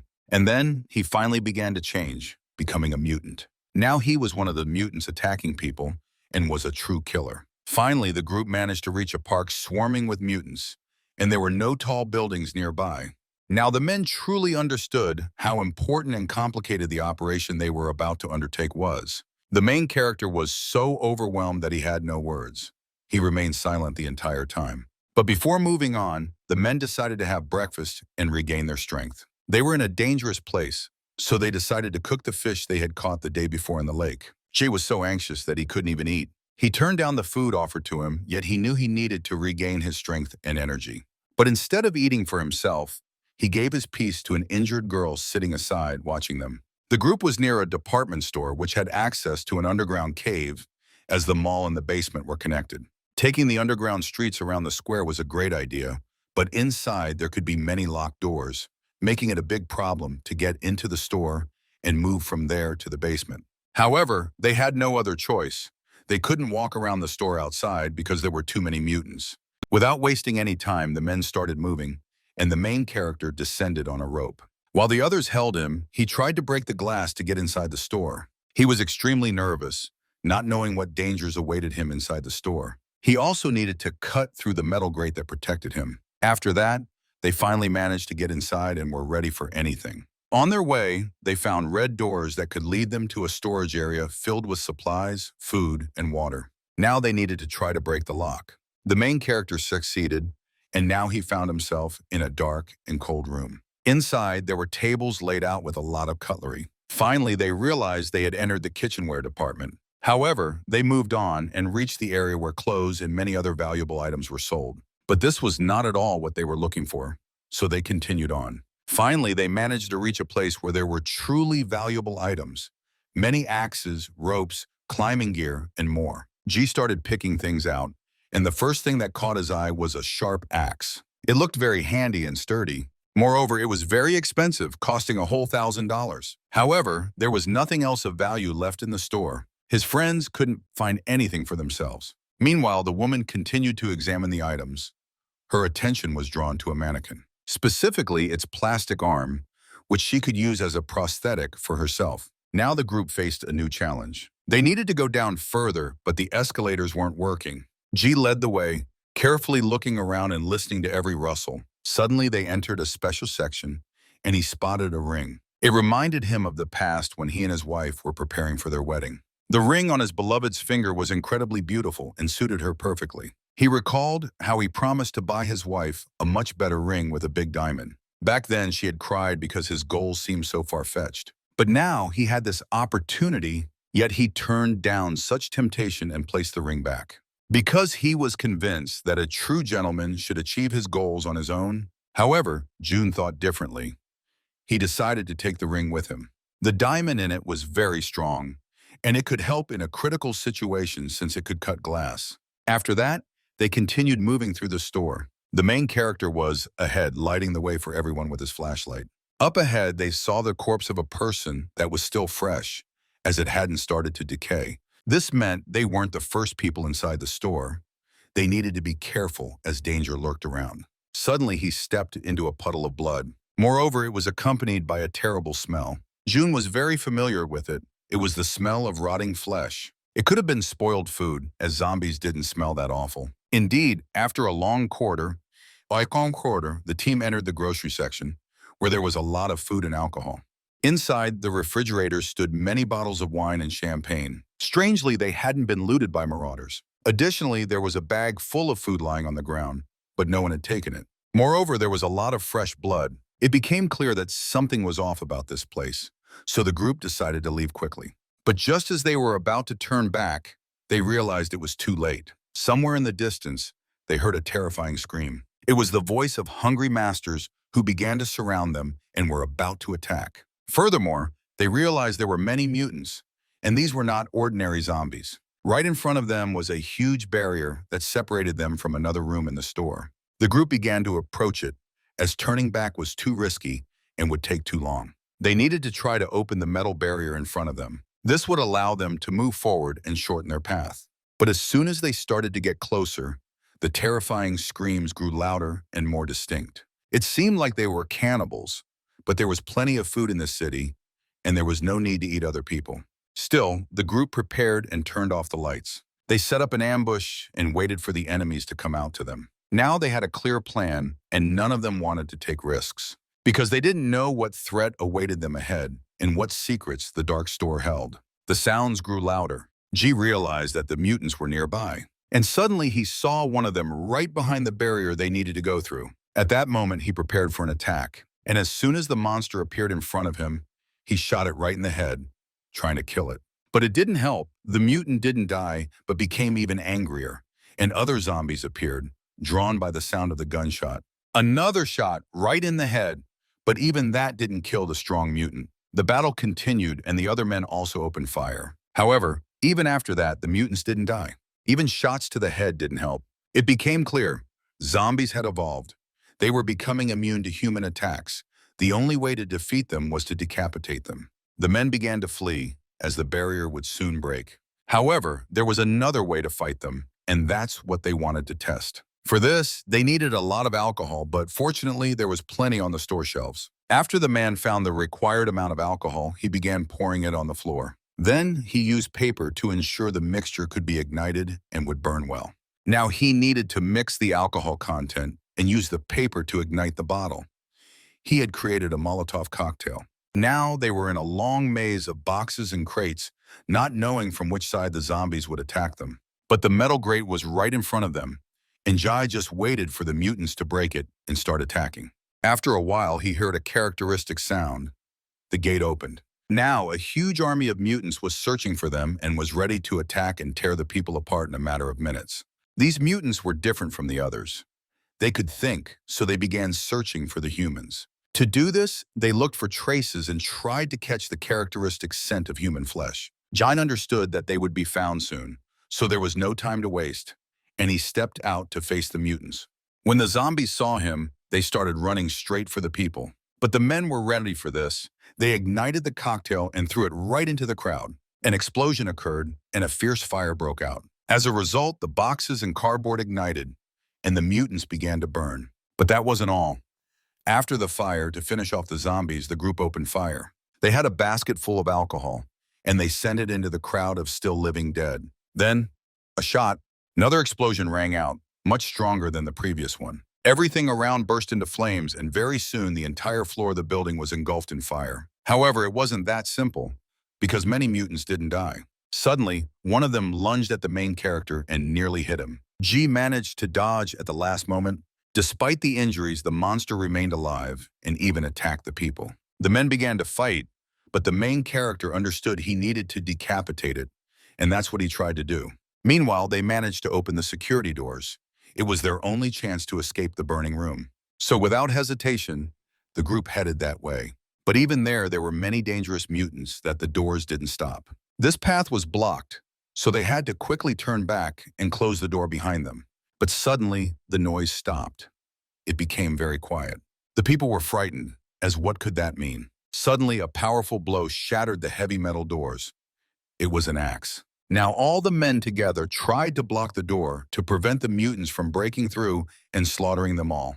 The zombies continued to smash the door, but it was securely blocked. This gave the men a little time, so they decided to head back. But there was no way back either, as the clothes began to burn, and due to the intense fire, they simply couldn't pass. Another possible escape was the entrance to the underground mall. But the doors there were also blocked, so the group tried to open them. With combined efforts, they managed to do it, and finally the passage opened. Now they needed to break through the metal grate. After a while, everything was ready, and the path to the dark underground tunnel opened up for them. They began to descend the stairs, but as soon as they started going lower, they realized everything was underwater. Now they found themselves knee-deep in water, and their movements slowed down. The water had started to accumulate because the store's plumbing wasn't working. Suddenly, they felt strong jolts and strange sounds. Those were doors that couldn't hold up. The mutants managed to push them open, so the people had to move as fast as they could. They started to run. At that moment, the zombies sensed their fear and began chasing after them. Now the men had to shoot at them to fend them off. The water ahead was getting deeper, so they needed to use inflatable rings to avoid drowning. In fact, the deep water became their salvation. Zombies couldn't swim, so they stopped. But not for long, because soon they started climbing the walls and were on their tails again. Moreover, they moved much faster than the people could swim. However, there was nowhere left to run, as they had reached a dead end with no way out. They had no choice but to dive into the water. One man held his breath and then dove in. Once they were underwater, they realized that surfacing was extremely dangerous, as zombies were already waiting for them above. They couldn't swim, so they didn't dive in with them. Holding their breath, the people tried to swim back and move in the opposite direction. This way, they could at least gain a little distance from them. To avoid suffocating, they breathed air from the inflatable rings, allowing them to stay underwater longer. Additionally, there were many mutants who had fallen into the water and couldn't swim. Along with that, There were many corpses of other people who had once hoped to find safety in the water, but had ended up in a dead end. Now they found themselves at the entrance to a dark corridor from which they had come. Only now, when they had distanced themselves enough from the zombies, could they take a breath. The people quickly began to climb the stairs. However, they couldn't relax, as the zombies could continue to chase them once they realized what had really happened. Now they managed to get into a fishing store. It was a place filled with nets and other equipment, exactly what they needed. It didn't take long for the mutants to catch their scent. They started chasing the people again, but now the men could use the nets to catch them. A few zombies got trapped and stuck, but others kept running. They had to fight them off. These mutants weren't ordinary, and even a blow to the head wouldn't stop them. The men defended each other, risking their lives when suddenly one of them got bitten. He saved the main character's life, but received a fatal wound. He was bitten on the arm. Yet he didn't stop and wasn't about to give up. The man bravely continued to fight, blow after blow. Still, he managed to turn back, and in the meantime, June arrived. He had found a motorcycle in the parking lot.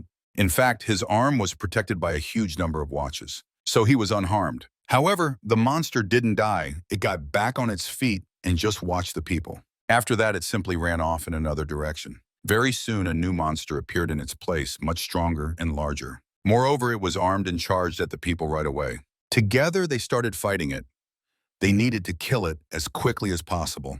But as soon as the people began to attack it, something strange happened. The mutant just ran away. For a moment, it became very quiet and calm. However, thinking that everything had settled down was a huge mistake. Suddenly, the walls of the store began to crack, as a massive number of zombies had rushed in, drawn by the scent of blood and the sounds of battle. They quickly flooded the entire store and began climbing right on top of the people. Hungry mutants were searching for their prey and were very ravenous. Now the people had to flee. They moved in an unknown direction, trying to shake off their pursuers. Ahead lay the motorcycle they had found earlier. With no other choice, they decided to set it on fire. The flames managed to slow the mutants down a bit. Luckily, they weren't like the others. They lacked intelligence.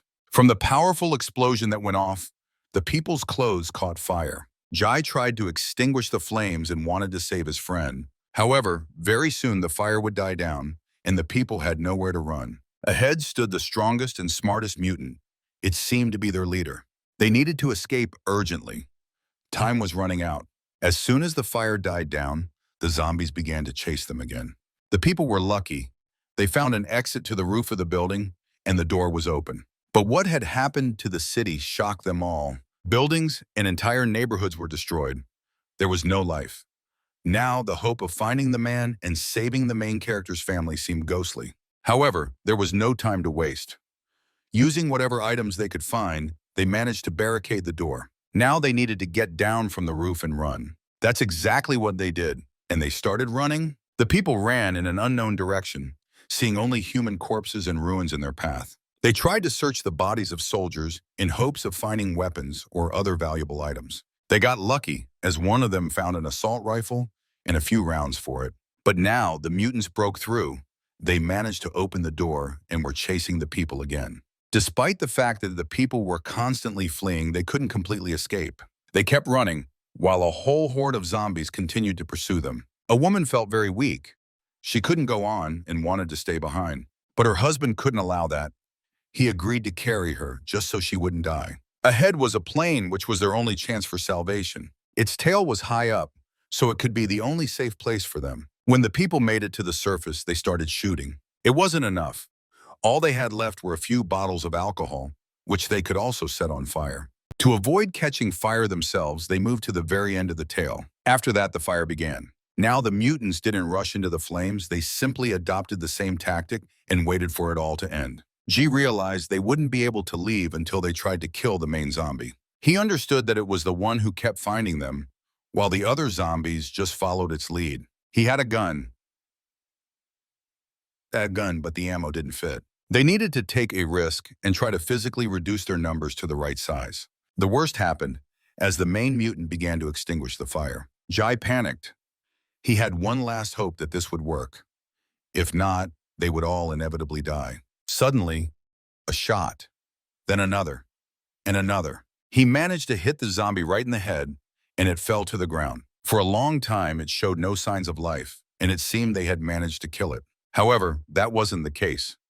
The mutant was still alive. It became even angrier and started to rise to continue attacking the people. They needed to take a few more shots, but the shell got stuck and the man couldn't get it out. However, they tried to do it. They succeeded.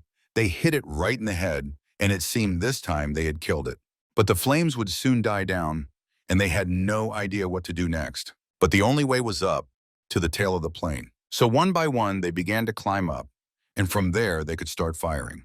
When they reached the top, they could try to get to one of the neighboring buildings. From there, the distance wasn't too great, so they managed to reach one of the buildings. Now, when they had tied the rope, they could move on and escape from danger until the flames completely died down. The streets of the city were filled with mutants who didn't pay attention to the people moving above them. Suddenly, a human hand appeared on the ground. It was a bait, as a hungry mutant immediately reacted to it. Suddenly, the rope, it tightened as soon as the zombie stepped inside with its foot.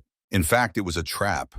Someone was trying to catch the mutant. A boy who lived in this part of the city had developed a special device to catch zombies. After that, he would bathe them, tie them up, and keep them as hostages. He also had a lot of clothes and carefully selected them for his captives. He even painted them. He wasn't scared at all that the mutants could bite him. Now he was meticulously preparing for a meeting with them, setting the table with food, candles, and flowers. In such times, it was the only chance not to lose his mind and have some fun. This girl who had turned into a mutant had liked him since elementary school, and all his life he had dreamed only of her. But she never paid him any attention. Every time he got too close to her, he would start to panic and blush. A few times he even had to run away. But one day he gathered the courage to talk to her and confessed how he felt. But when he realized he had said too much, he tried to fix it. As a result, he got so scared that he just broke down in tears. After that, he ran away again. Even as he got older, he still tried to win her attention. But then, suddenly, martial law was declared in the country. Many soldiers appeared on the streets, and now he couldn't see her as often. But even that didn't stop him. Every day he watched, and suddenly, he spotted her in a crowd of zombies. Now she was his target, the one he was trying to capture. Only now she would be by his side. Now he felt very sad. The boy couldn't even imagine that he would be sitting next to her in such an atmosphere. His heart ached, but he still loved her. He also wanted to feed her and shared a piece of his own food. The zombie began to eat. She was so greedy that she nearly bit his fingers off. However, that didn't scare the boy at all. After lunch, he turned on a movie. This movie made him cry every time he watched it. The mutant wanted to bite him. But instead of running away from her, the lovesick boy took a few photos. After that, he wanted to play a game with her. But when he turned on the TV, he heard a suspicious sound. Luckily, he had cameras that allowed him to see who it really was. Among the crowd of armed people, he saw a very familiar face. It was his sister. Meanwhile, the people found themselves in the neighboring building. Finally, they were safe. Now they needed to try to find the boy. On the roof, they saw something suspicious and realized it was him. In the meantime, the boy thought his sister had been taken hostage. He got so scared that he grabbed a weapon and ran out to the people. She was very happy to see him alive and stopped him when he wanted to start shooting. Now, he broke down in tears, realizing that his sister had sacrificed her own arm and risked her life to save him. He couldn't calm down, but he had already made his choice. In fact, he didn't want to go anywhere and planned to stay in his house. His sister didn't understand his behavior. The other men who had nearly died saving him were also very surprised. In fact, he had special reasons for wanting to stay. Very quickly, everyone understood what was really happening, as his captive managed to free herself and was now trying to attack the people. But when one of the men swung at her, the boy stopped him and shielded the zombie with his own body. He didn't think at all about the fact that the monster could bite him and kill him. Fortunately, that didn't happen. Jai managed to react and saved his life. The man grabbed the mutant and threw it away from him. After that, his sister struck and killed the creature, cleaving its head in two. The poor guy just couldn't accept this loss, so he rushed to her lifeless body. Despite her being a mutant, he loved her and wanted to stay. However, G knew there were many other people in the house, but now they had all vanished. In the old house, there were people who served his father, and when the epidemic started, they all banded together to work as a team. The boy became their leader because he discovered a stash of food, quickly winning their favor. But things didn't go as he thought right away, because he himself had to become an outcast. People took everything from him. He had to flee just to stay alive. But then he grew tired of that life, so he decided to fight, no matter what. He had to kill everyone just to survive. Each of them wanted him dead. However, time was running out, so the boy gathered all the food and supplies he had and decided to leave with them. But new mutants appeared on the street, starting to attack them. They had to fight back, so the people battled. When the threat was eliminated, they could continue moving forward. The boy knew the area well, so he led them to a military supply store. There was a ton of powerful weapons, ammo, and gear. After that, they looted a few abandoned vans in hopes of finding more valuable resources or weapons. They got lucky and found a van filled with gasoline. The men began checking it out. Everything was intact, but they needed to prepare the vehicle for a zombie encounter. As before, they planned to cover the vulnerable spots with mattresses and blankets. They also wanted to camouflage it and tried to load all the gear they could find inside. After that, they could head home. They opened the gates, but there were so many zombies that hope of getting through was almost gone. However, the mutants ran past, and none of them paid attention to the vehicle just sitting in the middle of the street. They waited for the mutants to calm down and stop. And when that happened, he started to drive out as slowly as he could. They managed to move slowly but surely. Moreover, they tried to move very carefully so as not to accidentally crush anyone or make noise. Did they really make it? They drove through the city streets, avoiding all the mutants in their path. The driver was so nervous that his legs were shaking. It was crucial to do everything carefully and correctly. But there were so many mutants around that the road was blocked, and they couldn't move any further. Suddenly, Faye cautiously peeked out of the car and took a shot, then another, and several shots fell at the feet of the mutants. One of them had a phone attached with a timer. When it started ringing, all the mutants ran toward the noise. Now the road was clear of mutants, and the people began to move forward. The man carefully pressed the gas, and the car rolled down the city street.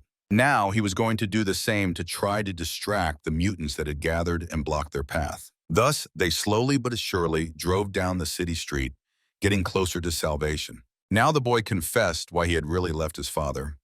His old man had always been good to him, but treated others poorly. He wanted to apologize to his friends for him and for the fact that they had to risk their lives. Now they had to survive in the time of the greatest catastrophe that had ever befallen humanity. And the people under his father's rule were those who couldn't find his weaknesses and continued to live in fear. And what they were doing now was merely following a dangerous order.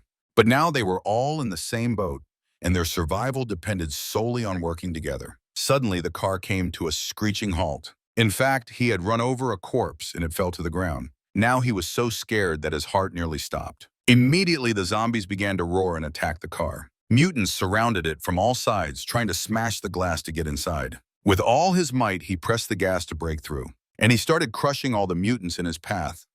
Now they needed to push through. At high speed, the car became uncontrollable, so the main character helped steer to keep them from veering off the road. Now they were passing under a bridge, and the mutants on it could jump onto the car. And that's exactly what happened. Now they could get inside through the hatch on the roof. To stop them, Faye tried to climb onto the roof. From there, he began shooting at the mutants closing in on them. He shot the last one right in the head, causing its skull to explode into tiny pieces. There were no more mutants on the roof. But the further they moved down the street, the more mutants there were. So now he needed to fry them. From time to time, he threw cocktails at them, causing a massive number of zombies to catch fire. However, he quickly ran out of supplies, and now they were practically defenseless. The only hope was that the car wouldn't stop. However, now they had significantly slowed down. There were so many mutants that they couldn't break through. Because of this, the man tried to do everything possible to keep them moving, even at a slower speed. After all, if the car stopped, they would be doomed. Faye continued to sit on the roof, shooting at anyone who approached them. But very soon, he would run out of ammo. There were so many zombies that he could no longer keep it up. He had to climb back inside. The mutants surrounded the car and tried to flip it over. Now the people were stuck. The engine stalled, and they couldn't get it started again. Suddenly, the car began to tip over. There were so many mutants that they could easily do it all together. They were lucky because the vehicle was armored. They could hold out like this for a while, but they needed to rest.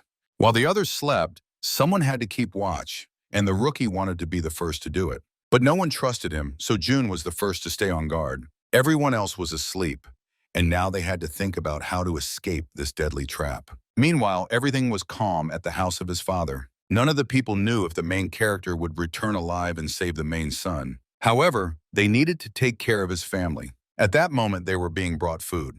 But the girl didn't want to eat anything. The food they gave her was tasteless. Besides, she was used to her mom cooking, and she didn't want anything but her food. Moreover, she didn't like the suspicious woman. However, in the end, she left the food and walked away, fearing she might get angry and lash out at them. After her, Uncle Wu came into the room and brought rice buns. That was exactly what Kier liked. So she started eating. And the man was pleased, talking about how hard it was to get such food in their times. Then he promised to give her as much as she wanted, on the condition that she would just go with him.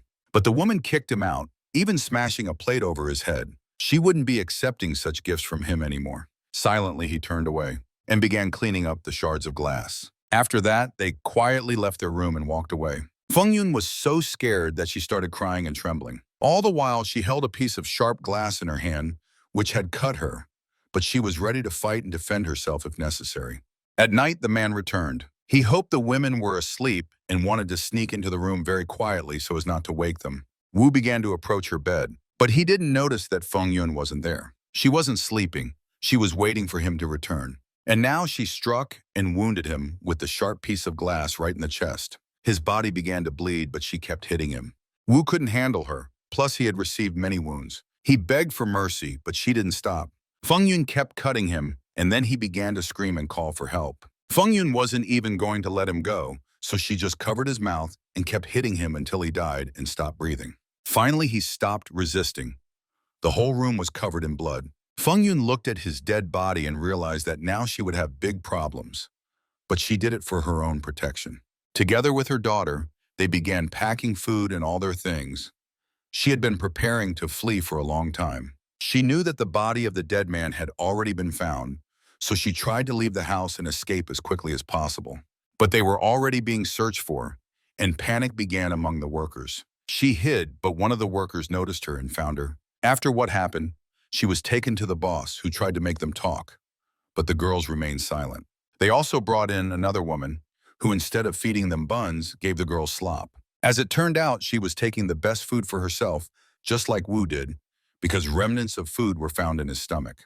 After everyone learned the truth, she was taken away and promised to be thrown to the mutants as food. The old man offered the woman to stay and live in his house, as he didn't believe in her husband's return. But she didn't believe that and planned to wait for him as long as it took. Meanwhile, his parents were sitting in the new house. They were also waiting for their son's return, as they hadn't heard any news from him for a long time. Soon they would also run out of food and supplies, so they weren't eating properly. They also knew that the zombie king had disappeared, and most likely, he had gone in search of his son Jai. Trouble was waiting for them.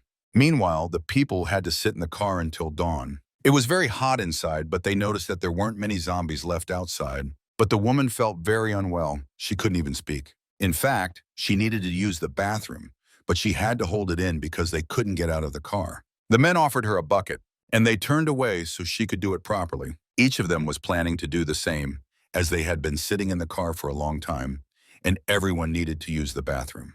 However, the main character remained very serious. He wanted to try to flip the car back onto its wheels so they could drive away and escape alive. But to do that, they needed to go outside, which was too risky. However, there was space between the car and the road, and they could use it to try to push off. They were still a few kilometers from the nearest bay, and covering that distance on foot would be very dangerous. And when a new wave of zombies appeared, they would just park the car against the wall to avoid being flipped again. Now Ji began preparing to implement his new plan. He needed to push a special inflatable wheel to start pumping it up.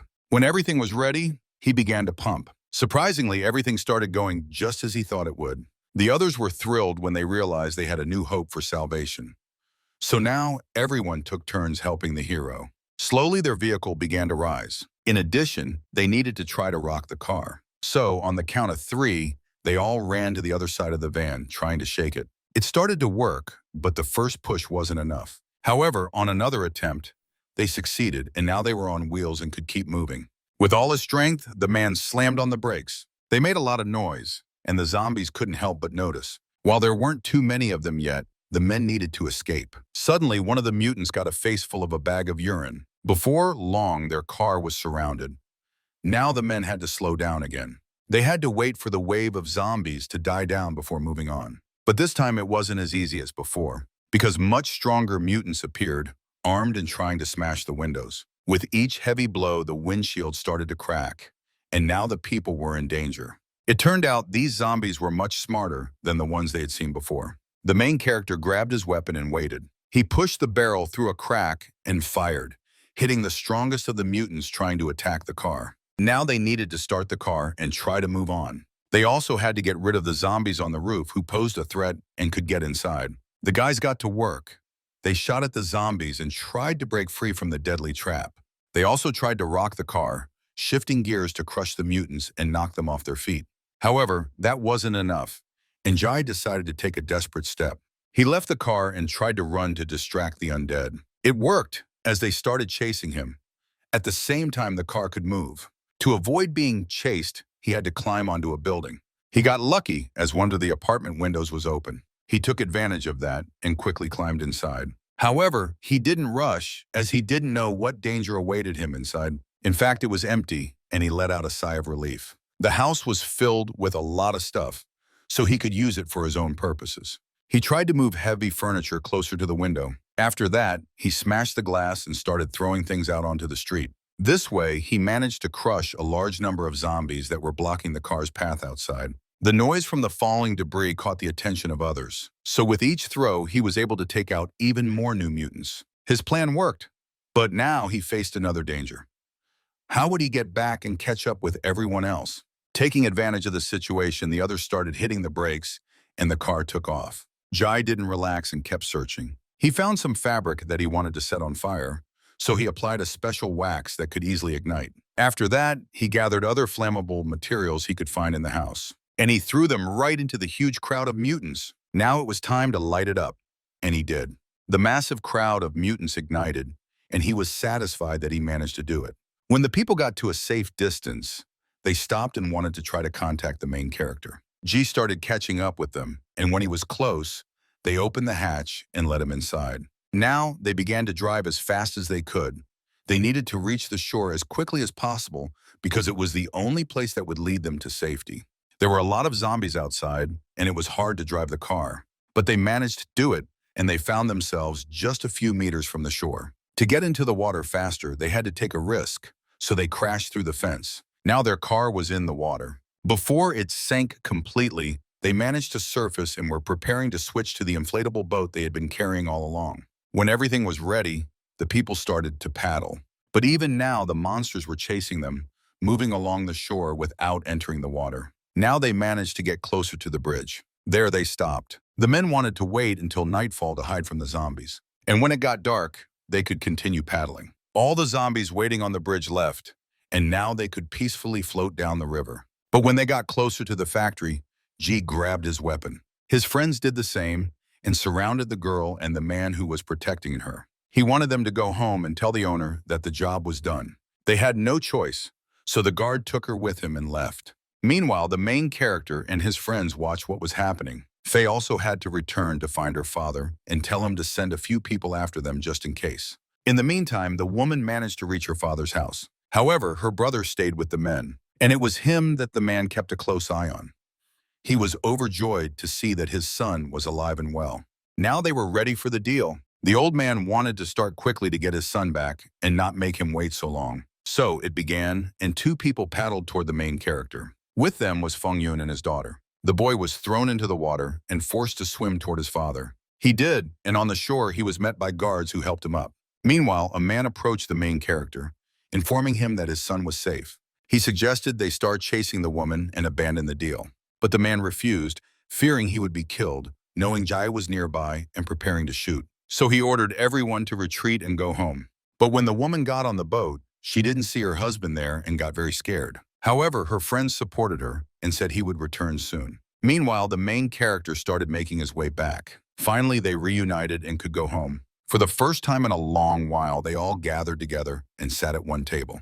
Only now did they feel like normal people because they had real food and water. Moreover, the men brought supplies that the old man promised to give in exchange for his son's return. So now they could eat as much as they wanted. However, they couldn't forget the price they paid for this victory, as the men had nearly lost their lives. Furthermore, on the island, there were different survival rules, and there was a threat that others would try to take their food. Despite the scale of the disaster, there were still people in the city fighting for survival. They could pose a threat to others. However, they could try to connect with them and work together for survival. The quarantine in their country couldn't contain the situation, and it was unknown whether other cities in the country suffered as badly as their capital. However, none of them knew what the situation was like in other regions of the country and how bad things were. Meanwhile, Feng Yun didn't know what had happened to her parents, as all contact with them had been lost. Jai couldn't bear to see her cry. He felt bad that her parents couldn't be found. Other people asked him what he thought about the situation in the country. He was the only one who had seen zombies up close and fought them, so only he could know what to expect next. However, the news reported that infection cases were not only in their country, but worldwide. This indicated that the situation could be much worse, but they weren't receiving news from the outside world. In their house, there was a radio, and they could try to catch a signal. Moreover, during their journey, Jai realized that the zombies were becoming more dangerous. Many of them could think and had intelligence, making it much harder to fight them than the others. The man even came up with his own name for them, because these creatures were vastly different. It seemed they were monsters that had gained knowledge. The basic intelligence they possessed likely came from the outside world, but they still fed on and hunted people. During his journey, he managed to encounter a few of them.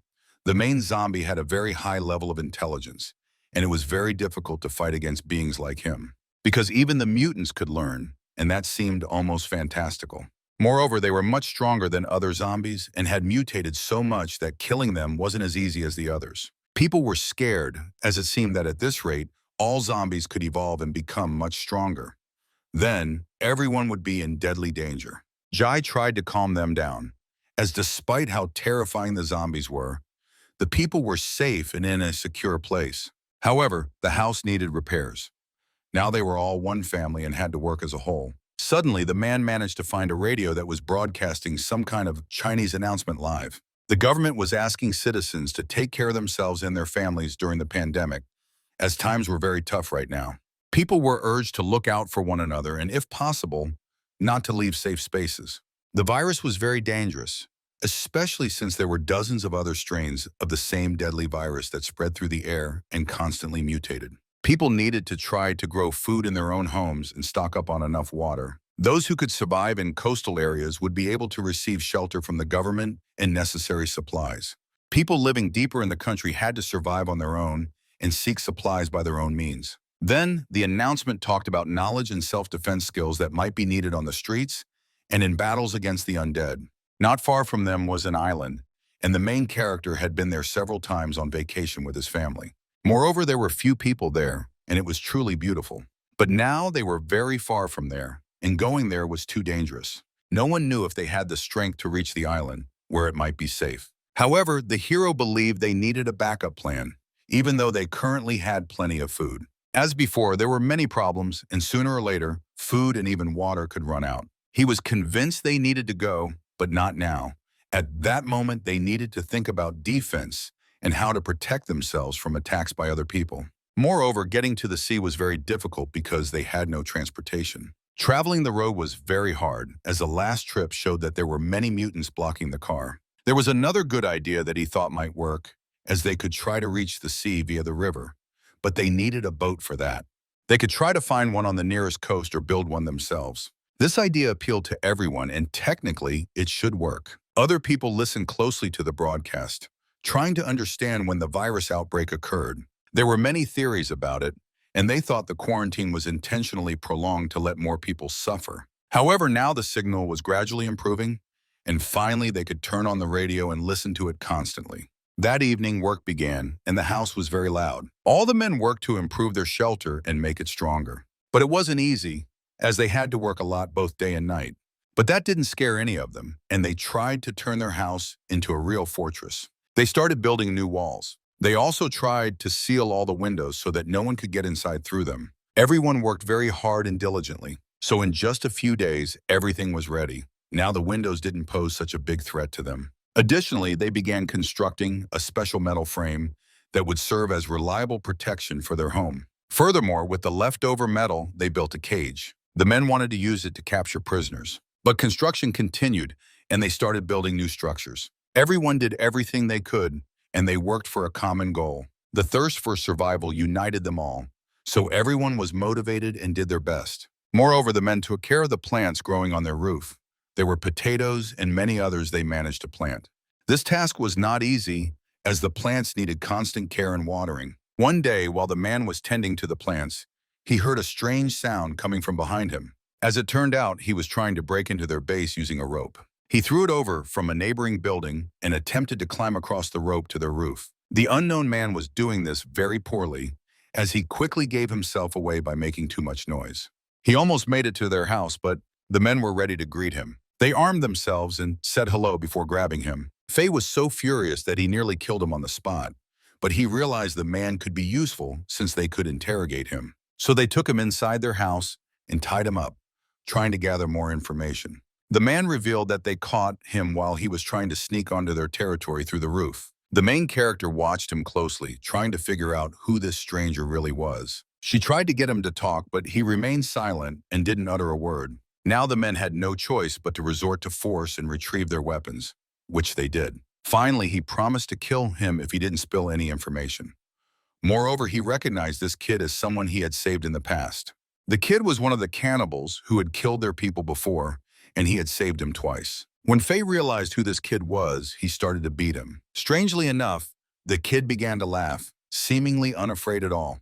He didn't believe the main character was capable of this and could actually kill him, because he hadn't done it before. His words made the man pause. The kid warned that they would come for him in the evening, so the men needed to prepare for a new fight against much stronger enemies. No one believed him, as his people had lost last time, and it seemed they had no strength left for another attack.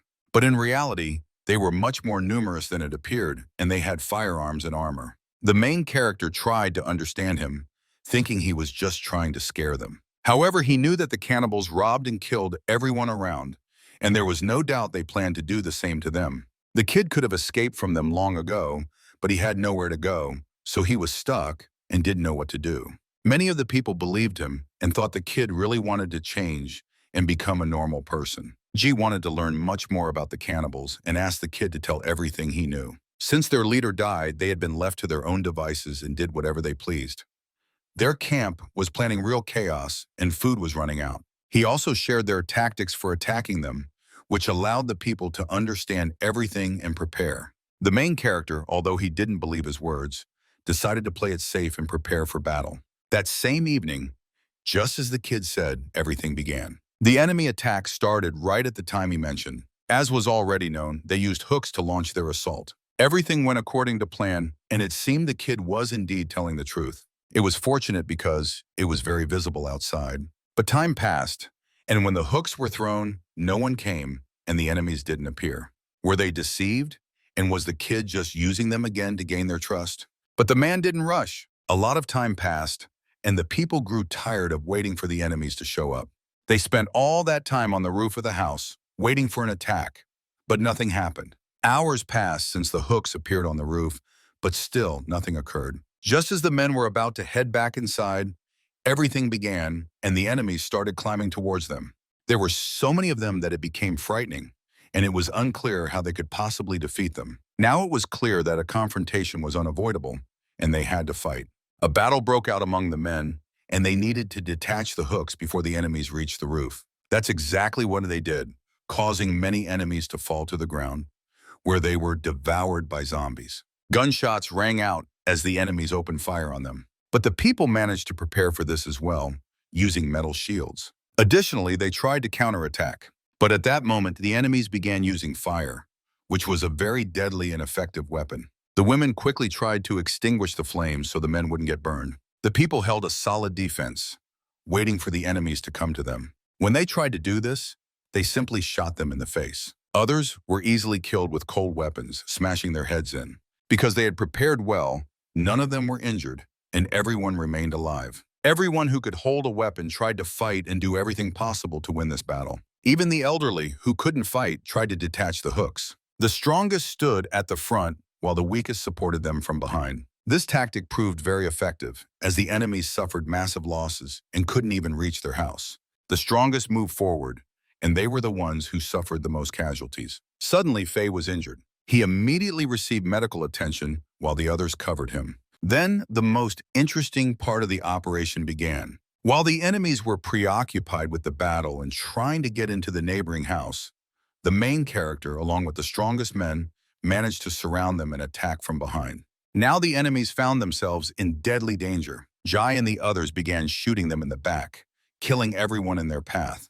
They killed everyone and spared no one. They didn't need prisoners, so they acted quickly and coldly. They had the best weapons, the best protection, and plenty of ammunition. However, the main character hesitated. He couldn't bring himself to kill women and children. When one of them tried to plead with him, he was ready to do it. The girl dropped to her knees and begged him not to do it. Still, they didn't kill everyone. They planned to take a few of them prisoner. Faye was the only one injured, but he was very lucky because his injury wasn't serious. In total, they took a few prisoners, while the others were dead. But what should they do with the prisoners? Wouldn't it be easier to just kill them and make the women work? But this idea didn't sit well with the main character and his friend. So they decided to make the decision themselves and determine their fate. Despite being prisoners, they deserved only death for what they had done in the past. And they were ready to kill each of them for their past actions. This decision was not easy for him, but he understood it was necessary. There wasn't enough food to feed the prisoners, so he ordered them all to be killed. After that, they simply tossed them off the roof. And on the ground, zombies were already waiting for them, devouring them all and tearing them apart. The next day, the people lived their ordinary lives in a city crawling with mutants. Those who could tended to the vegetables, while others built fortifications. June went fishing because he really wanted to eat some decent food and meat. He managed to catch a fat fish and was satisfied. After a successful hunt, he decided to head back. In fact, he brought food for his injured friend, as he wanted him to recover quickly. Seeing this, the man was overjoyed as he loved that food and was grateful for such a gift. But he was also very upset that he had become incapacitated for a while. He felt bad that he was being cared for like a little child. Although, on the other hand, he understood it was necessary and no one wanted to risk his life. Meanwhile, the main character set off on a special mission. He personally tried to explore the city and find a way to save his team. And when no one was watching, he simply cried, as only he knew how hard it really was for him and how much effort he put in to make sure everyone was okay. He remembered how he and his wife constantly fought because he was away from home for so long, trying to make her life better. She always yelled at him for being irresponsible and didn't understand how hard he was trying for her sake. But now he felt a deep sadness that his family was suffering and living in such a terrible time. At that moment, he decided to change everything and promised to do everything he could to get them out of this city. The man didn't want to stop at what he had achieved and tried to do much more for them, so he set off on his journey. Along the way, he constantly recalled their arguments and how he hurt his loved one. He loved her deeply and was ready to give his life for her. Even more so, he loved his daughter, for whom he always wanted to be the perfect father. Lost in his thoughts, he completely let his guard down. And at that moment, he realized the ground beneath his feet began to crumble. He stepped on a fragile piece of the roof and fell through. In fact, he fell into a trap and found himself right in the heart of the enemy camp. The enemies, who were cannibals, wanted to kill him. But at the last moment, he managed to shoot an enemy who was trying to strike him. However, there were many more, and another one hit him right in the head. The man lost consciousness. His eyes closed, and for a while he could only hear the voices around him. The voices commented on how good he looked and how strong his body was. They were genuinely pleased with their catch and couldn't wait to taste his flesh. These were the cannibals who were planning to eat him. Suddenly, he saw events from his childhood. At that moment, he was a little boy living a carefree life, and one morning his sister woke him up. He remembered how they ate seaweed together. She also offered him water, but even that didn't help, because he was still very hungry. They decided to go to the store to get something to eat. The girl gave him everything and asked for nothing in return. She lied that she wasn't hungry. That morning, he felt very sick, and she tried to heal him. His parents weren't around, so she was the only one who took care of him. At that moment, they were truly happy, even living on the edge of poverty. Their parents couldn't afford to buy decent food, so the children tried to earn money to survive. They had to drink water mixed with salt. This food was very unappetizing. However, they had no other choice. The little boy liked it, and he was ready to drink it all the time, because it was the only thing that helped him not feel hungry. It was that day when he drank so much that he felt sick again. He felt very bad and wanted to ask for help, but it didn't help. His stomach hurt so much. And that was when he lost consciousness for the first time in his life. His sister thought he had died and began to cry.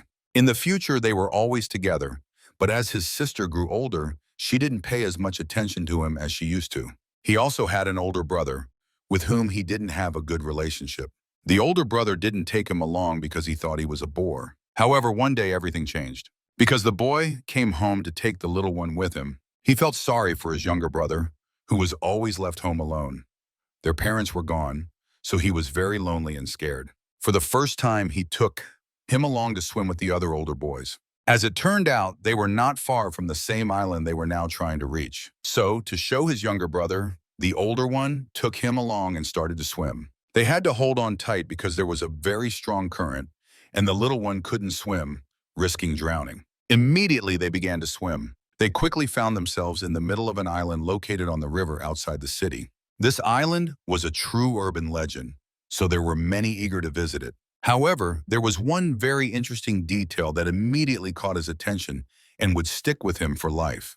There were a lot of leeches there, which were dangerous to people. They managed to find one of them. He was curious to learn more about it, as he had never seen anything like it before.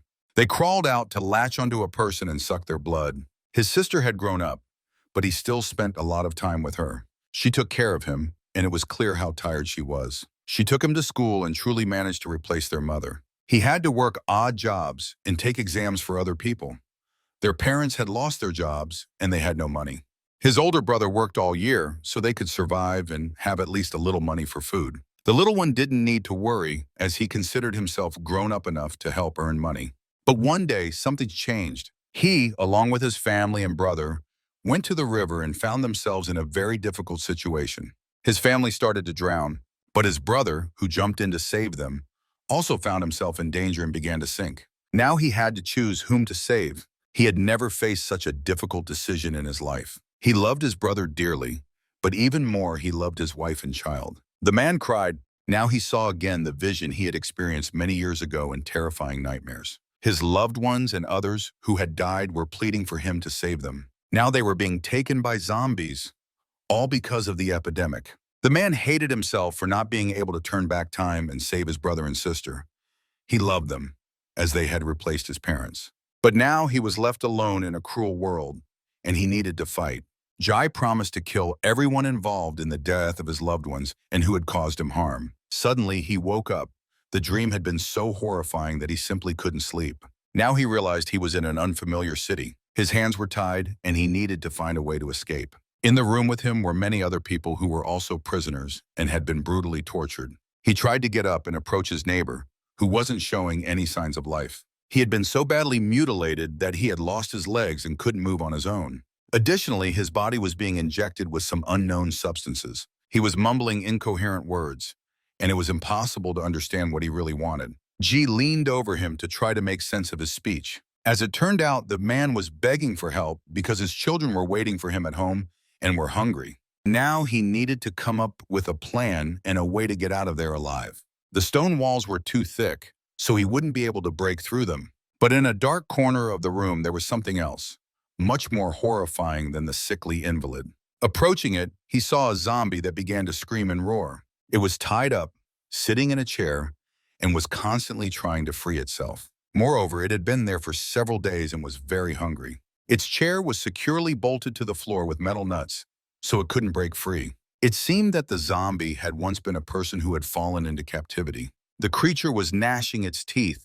It seemed to be trying to show or say something. However, it was obvious that it had no intelligence. The hero threw a wooden plank into its mouth, and it immediately devoured it. Yet it remained hungry as drool was dripping from its mouth. Suddenly, Jai noticed something very interesting on the floor. He had to lean down to get a better look and understand what it really was. As it turned out, they were shards of glass scattered across the floor beneath his chair. He managed to grab one of them, and this could be the key to his escape. But just as he was about to cut the rope, he noticed someone entering the room. He saw an unknown figure standing behind a metal barrier, but due to the poor lighting, he couldn't tell who it was. A thug entered, holding a knife and looking very aggressive. He accused the protagonist of killing his leader. After that, he delivered a powerful blow to his stomach. Then he didn't stop and continued to beat him even harder. Another punch to the stomach, this time much stronger. The man found himself on the ground, and the thug kept kicking him. Now he grabbed him by the hair and tried to lift him up. He promised to treat him just like a bedridden patient. He was going to chop him into pieces and make him die very slowly.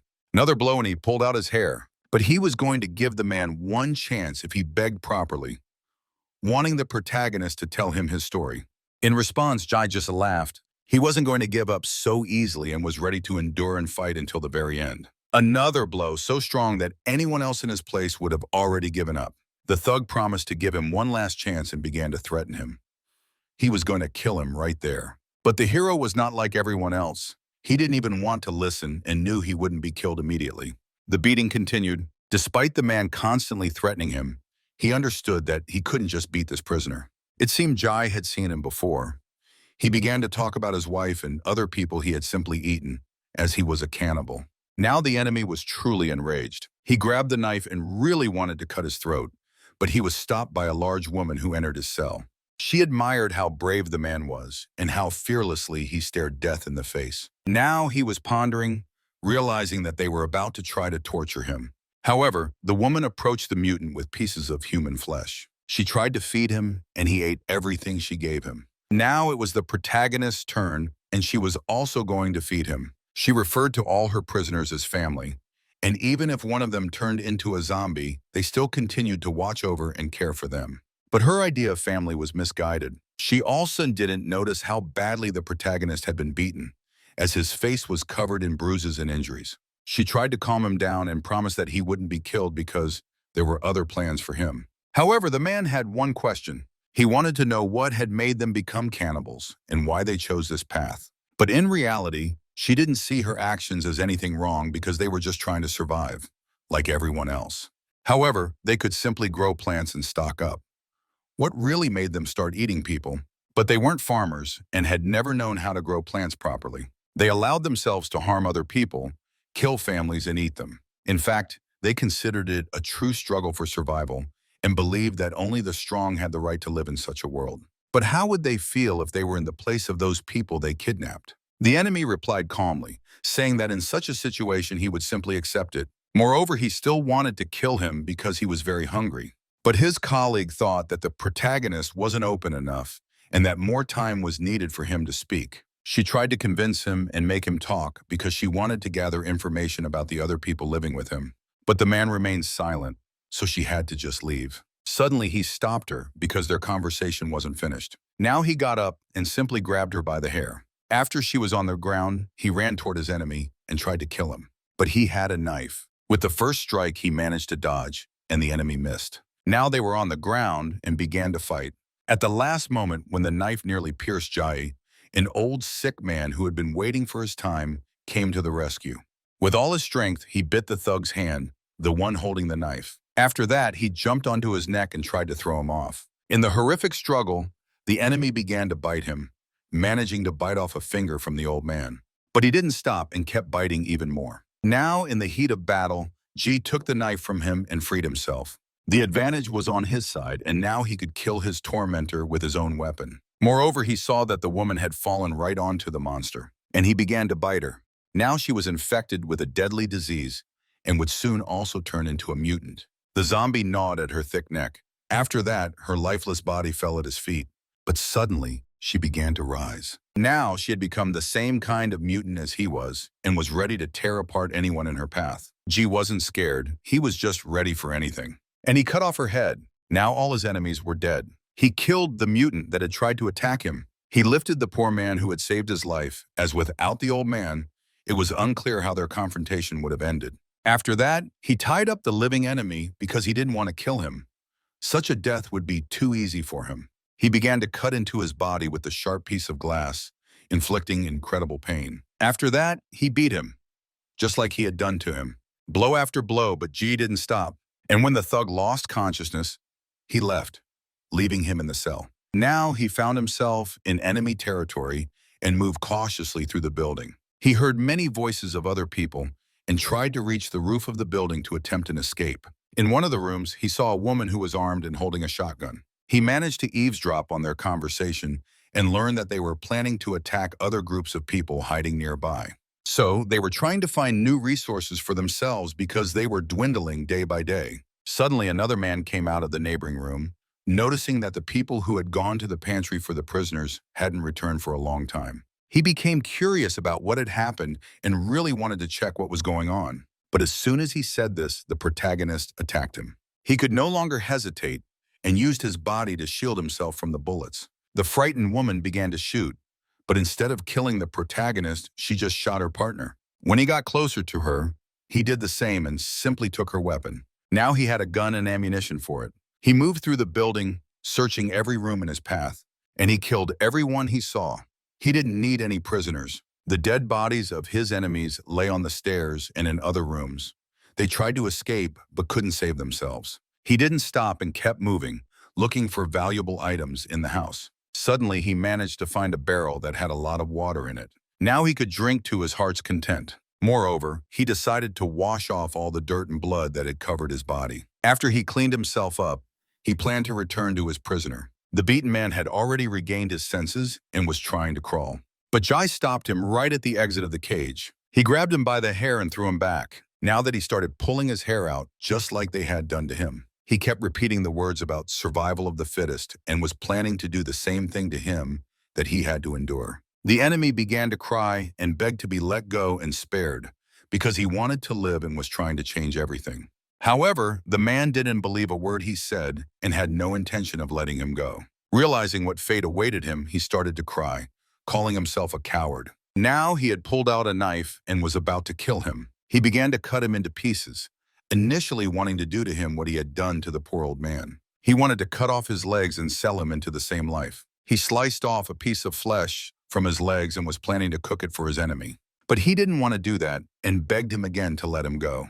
But even if he confessed to all his crimes and promised never to do such things again, his fate wouldn't change. Understanding this, the enemy began to weep. Still, he agreed to do what he was told. He ate his own flesh, hoping that after this, he would be set free. But it didn't work that way, as the man kept cutting. It hurt so much that he begged to be let go and was ready to do anything just to end the suffering. But Jai calmed him down, saying that losing 2 pieces of flesh wouldn't kill him. From the pain, he lost consciousness. Now, Ji approached the old man who had saved him and watched what was happening. He was terrified, thinking the hero was going to do the same thing to him. But in reality, it was nothing like that. He took him with him and was planning to save him. Together, they tried to make it to his home. But the old man understood how hard it was for him to carry him, so he begged him to just let him die. He felt ashamed to be such a burden, as he couldn't help him at all. He told the main character where his family lived and where the house was, so he carried him there. When the children and wife saw their father in such a state, they began to cry. He had lost his legs, but was still alive. The children were grateful to the rescuer who brought him back to the family, and they all bowed to him. It impressed Ji so much that he decided to turn back and ask them to stand up. He also left them some food, water, and other supplies that could be useful for a while and help them survive. Moreover, if he managed to survive, he promised to return or send someone else to help. And when he left, the man broke down in tears. He thanked his rescuer, as now he could be with his family. Meanwhile, his family began to worry about their father, as he had been gone for a long time. Feng Yun tried to explain to her daughter that he would be back soon, but she wasn't so sure about it. Suddenly, another resident of the building ran in, looking very scared. She quickly gathered everyone and led them to a safer place. Meanwhile, unknown people were trying to get inside, but the men had blocked the doors and were armed, waiting for them inside. With each blow, the force grew stronger, and soon the doors would break. They waited. Another hit even stronger than the last. Suddenly, the doors broke down. Very soon, the force that had broken them would show itself. The men tensed and were ready to open fire. But for a while, it became very quiet and nothing happened. They were prepared for the worst. Then, a strange silhouette appeared. They were monsters that they had never seen before. The mutants that entered were not like ordinary zombies. These were monsters much stronger and smarter than all the other mutants. People started shooting, trying to stop the horrifying mutants. Meanwhile, the women inside also armed themselves and prepared. They didn't know what was happening outside the doors, so they were very frightened. Feng Yun began to cry and couldn't control her emotions. She took up a weapon, because if they were to date, they would do it together in battle. After a few shots, the monsters disappeared. The men didn't want to leave the house, as they didn't know how many there were. They went out just before dawn. Now they were trying to figure out how the mutants had managed to find them. As it turned out, there was a lot of blood on the walls of the house, and the monsters had managed to reach the roof. Now they knew about their home, and there was no doubt that they would come again soon and try to attack with even greater force. Meanwhile, the main character was trying to get home. On the way, he searched houses in an attempt to find those who had survived or other valuable resources. One of those houses was his brother's, where he lived with his children. However, there was no one there. Jai went through all the rooms but found no one. Room by room, he didn't lose hope of finding living people. He peeked into every door, hoping to find at least someone. However, all his efforts were in vain. The apartment showed no signs of a struggle, no bloodstains or weapons. It was very clean. The only thing he noticed was a note on the table. It mentioned that his brother was planning to head to an island, which was their only hope for survival. This filled him with hope, as his brother might still be alive. On the wall, he saw many shared photographs. They were pictures of his family, friends, parents, and loved ones. There were also many photos of them together standing side by side. Every item in that house reminded him of his brother and the time they spent together. All these things were very familiar and dear to him, and he relived all the moments spent with him again. He found an item that was special to both of them, as it belonged to their friend who had long been gone from their side.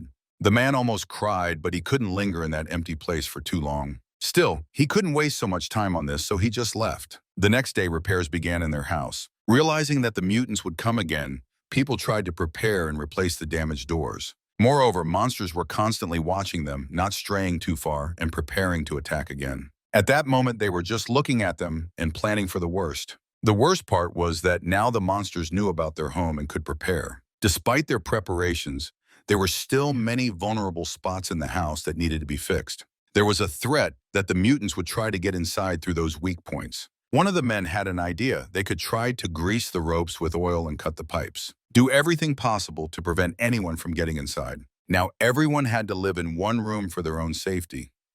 This room was one of the most secure in the house. The grandmother was going to give Feng Yun one of the best beds because she was a mother.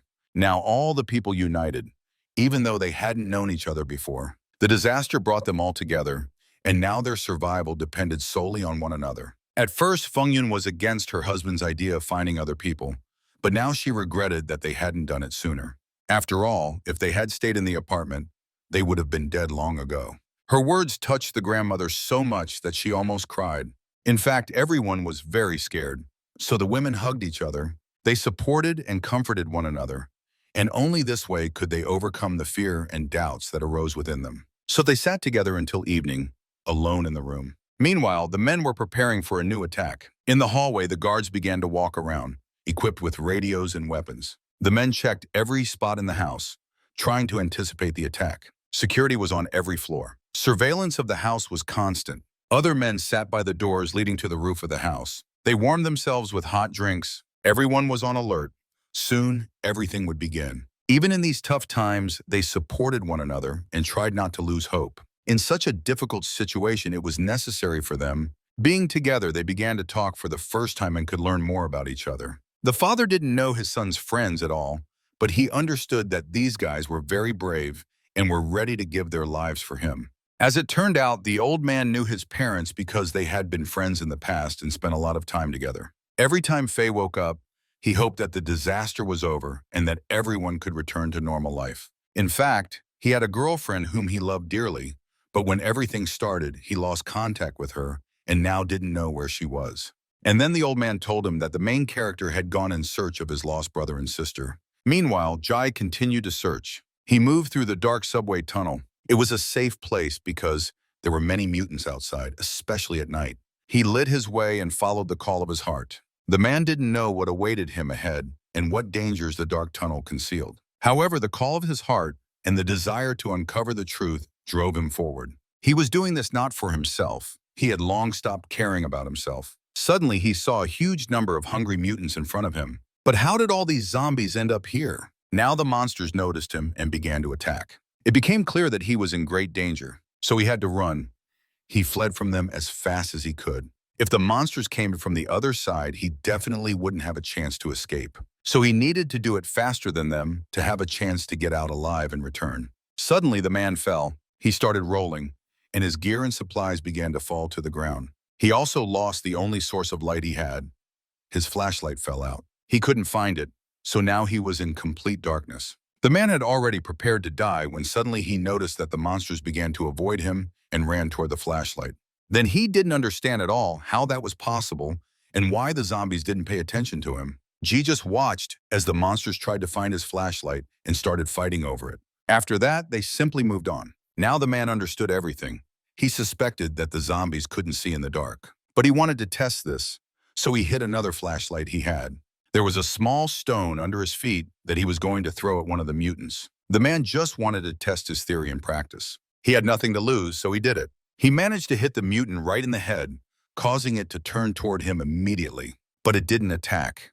It seemed like it just couldn't see him. But suddenly it began to scream and roar. It seemed that this didn't work. However, the man patiently waited. Suddenly he turned on the light and shone it right in its face, causing it to stop for a second. The mutant approached and soon was just a few meters away from him. When it attacked, the hero had to dodge it or he could die. He kept it in his sights, but didn't pull the trigger. Now the zombie began to circle, trying to catch him. It seemed like it really couldn't see him and was only reacting to noise and other sounds. Now he had no doubt left.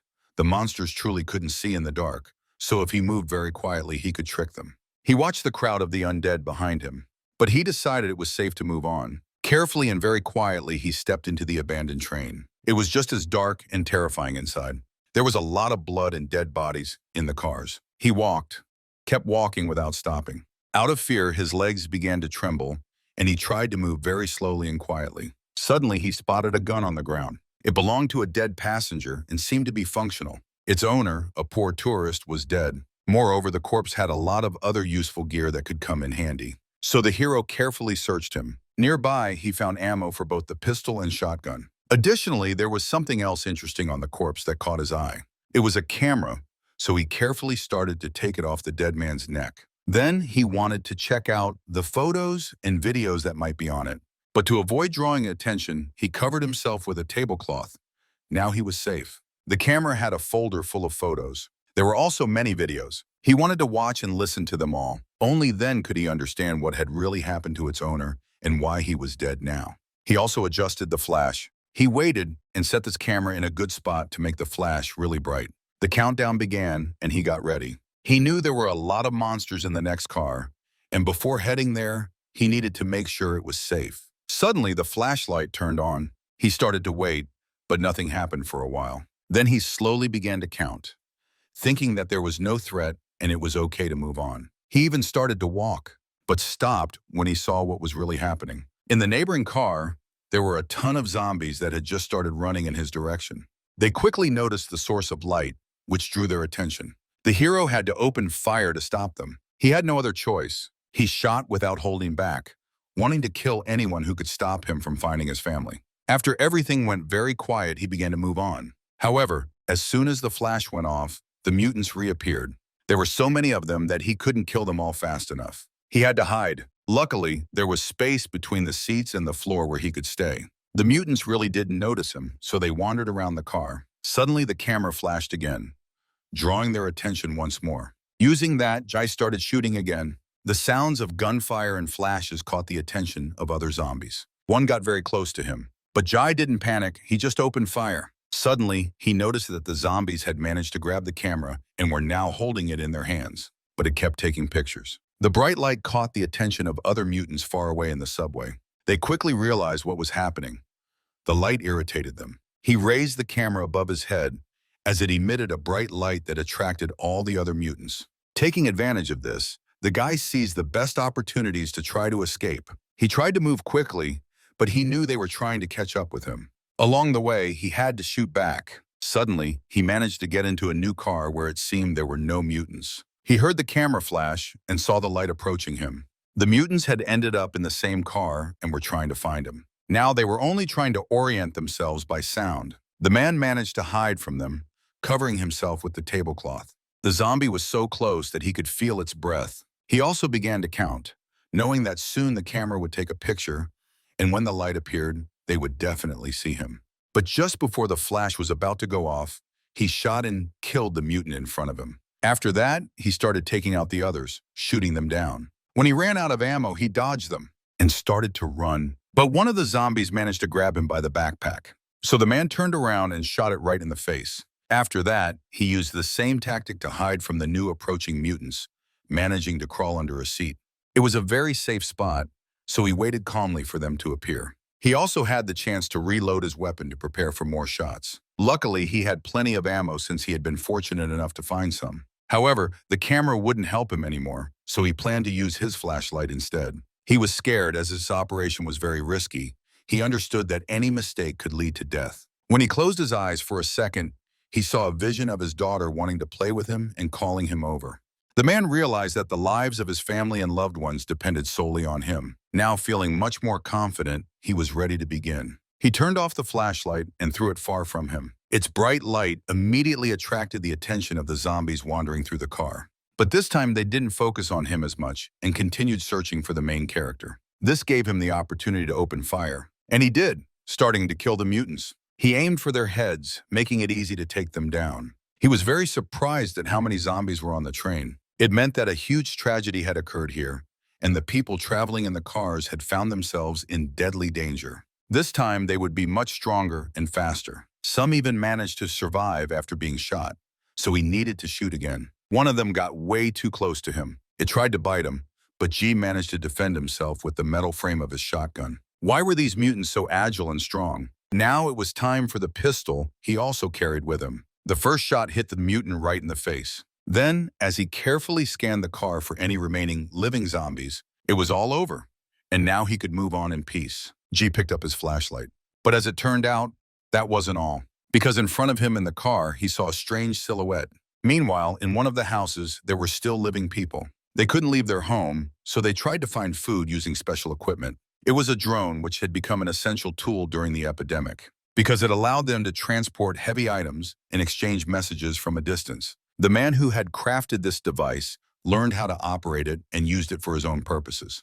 With the help of the drone, he managed to gather drinking water, so he didn't have to leave his house. The woman living next to him was busy cooking. They also found food using the drone, flying into stores and other abandoned places. Since they had no electricity, they had to cook on a homemade stove that they used to start a fire. Living with them was a father who planned to leave the house and go in search of other people and supplies. They didn't want to let him go because it was very dangerous and risky outside. The last time he tried to leave the house, he barely survived, and it was only by a miracle that people managed to save him. But he wasn't even going to listen to them. And just then, he heard the door to their house open. The soldier prepared himself, ready to shoot. In fact, it was the main character who had managed to find his relatives. It was his nephew, whom he hadn't seen in a long time, so they decided to talk and find out what had happened to the others. He told him that his older brother had gone to an island and left a note, so they could try to find him there. But none of them knew if he had made it there and if everything was okay. However, G knew that his brother had been serving in the army right when the epidemic started. The man, who was also a soldier, explained that at first, no one paid attention to it, but then they were given a new mission. Their unit was sent to areas of the country that had lost control of the situation to create a blockade and prevent anyone from entering or leaving. They moved in huge columns, not even suspecting the danger that awaited them ahead, and they thought about how they would return home to their families. But suddenly, something strange began to happen to one of them. One of the soldiers simply lost consciousness and fell to the ground. He had an unexplained seizure, and it looked like he might die. They urgently needed to call medics and stop the vehicle to save the guy's life. Suddenly, the same thing started happening to other soldiers. Now it became clear that a lot of people had contracted an unknown virus. So those who remained alive put on masks and left their vehicles. This happened not just to them. The entire column was infected. Very quickly, people began to turn into mutants. Chaos erupted among the crowd as zombies attacked people who couldn't escape their cars. Gunfire broke out, and not many who managed to survive had to shoot back against the massive number of zombies. The uncle miraculously survived. As if it weren't for the good people, he would have starved to death. Moreover, his friend, who had previously been immune to the virus, mutated within seconds. It could be concluded that the virus was airborne, but no one was sure about that. The man didn't know exactly why the majority of the soldiers got infected at the same time and why others remained alive. This made the main character think, furthermore, in the early stages, this virus could cause acute inflammation. So how did the soldiers manage to predict and find out that most people were infected? But from the very beginning, they had been in much closer contact with it than everyone else. Yet this information was still insufficient. Despite warnings, they never believed the talk about zombies and couldn't even imagine that the epidemic and all its horrors would become real. At that time, this information was very secretive and no one was allowed to discuss it with outsiders. The soldiers also didn't want to leave everything behind for work and couldn't abandon their families. The authorities tried to hide the fact of the impending disaster. But how bad could it get? And was this disaster global? However, there were islands where large groups of living people existed, so there was a chance to return to normal life. The soldier simply had no choice, so he couldn't tell people about the impending disaster. He was just doing his job. However, the main character wasn't even going to blame him for what had happened. He just wanted to gather more information for himself. The soldier understood that his family was in danger, but they all thought they could contain the virus and prevent its spread. But they failed, and now all of humanity was on the brink of extinction. The next evening, everything only got worse. Now the terrifying mutants were trying to break in, not through the roof, but from another room in the house. It was locked, so when they tried to kick down the door to get into the hallway, the men were ready, and suddenly the door swung open. The head of a horrific mutant peeked out again. After that, furniture started tumbling out of the room, which people had tried to use to barricade the door. They had to open fire to stop the zombies, but even that wasn't enough because the furniture was so heavy that the bullets couldn't penetrate it. They were just wasting ammo, so they had to wait for the mutants to show themselves. And if they set the place on fire, it would be a huge problem because they wouldn't be able to handle a blaze that would quickly spread through the house. They didn't even notice when the main character returned home to help them defend. He brought along his new buddy, who was ready to pitch in. He had effective weaponry and was an experienced soldier, so he knew what to do. The man started shooting. His weapon was so powerful that it easily pierced the wood and took down enemies. The zombies began to flee, as some of them were mortally wounded and fell. Now everything was calm, and the horrifying sounds had ceased. After that, they dared to peek inside the room to see what had really happened. Inside, there were many bloody stains, but they didn't see anyone. It became clear that the mutants had managed to break through the stone wall they had built for so long. Now from the window, they could see the mutants starting to flee. This was the second attack, and it was likely that the mutants had figured out the humans' tactics and learned about their house. They needed to think about this situation and reinforce the house much more for next time. But as it turned out, their captive boy had escaped.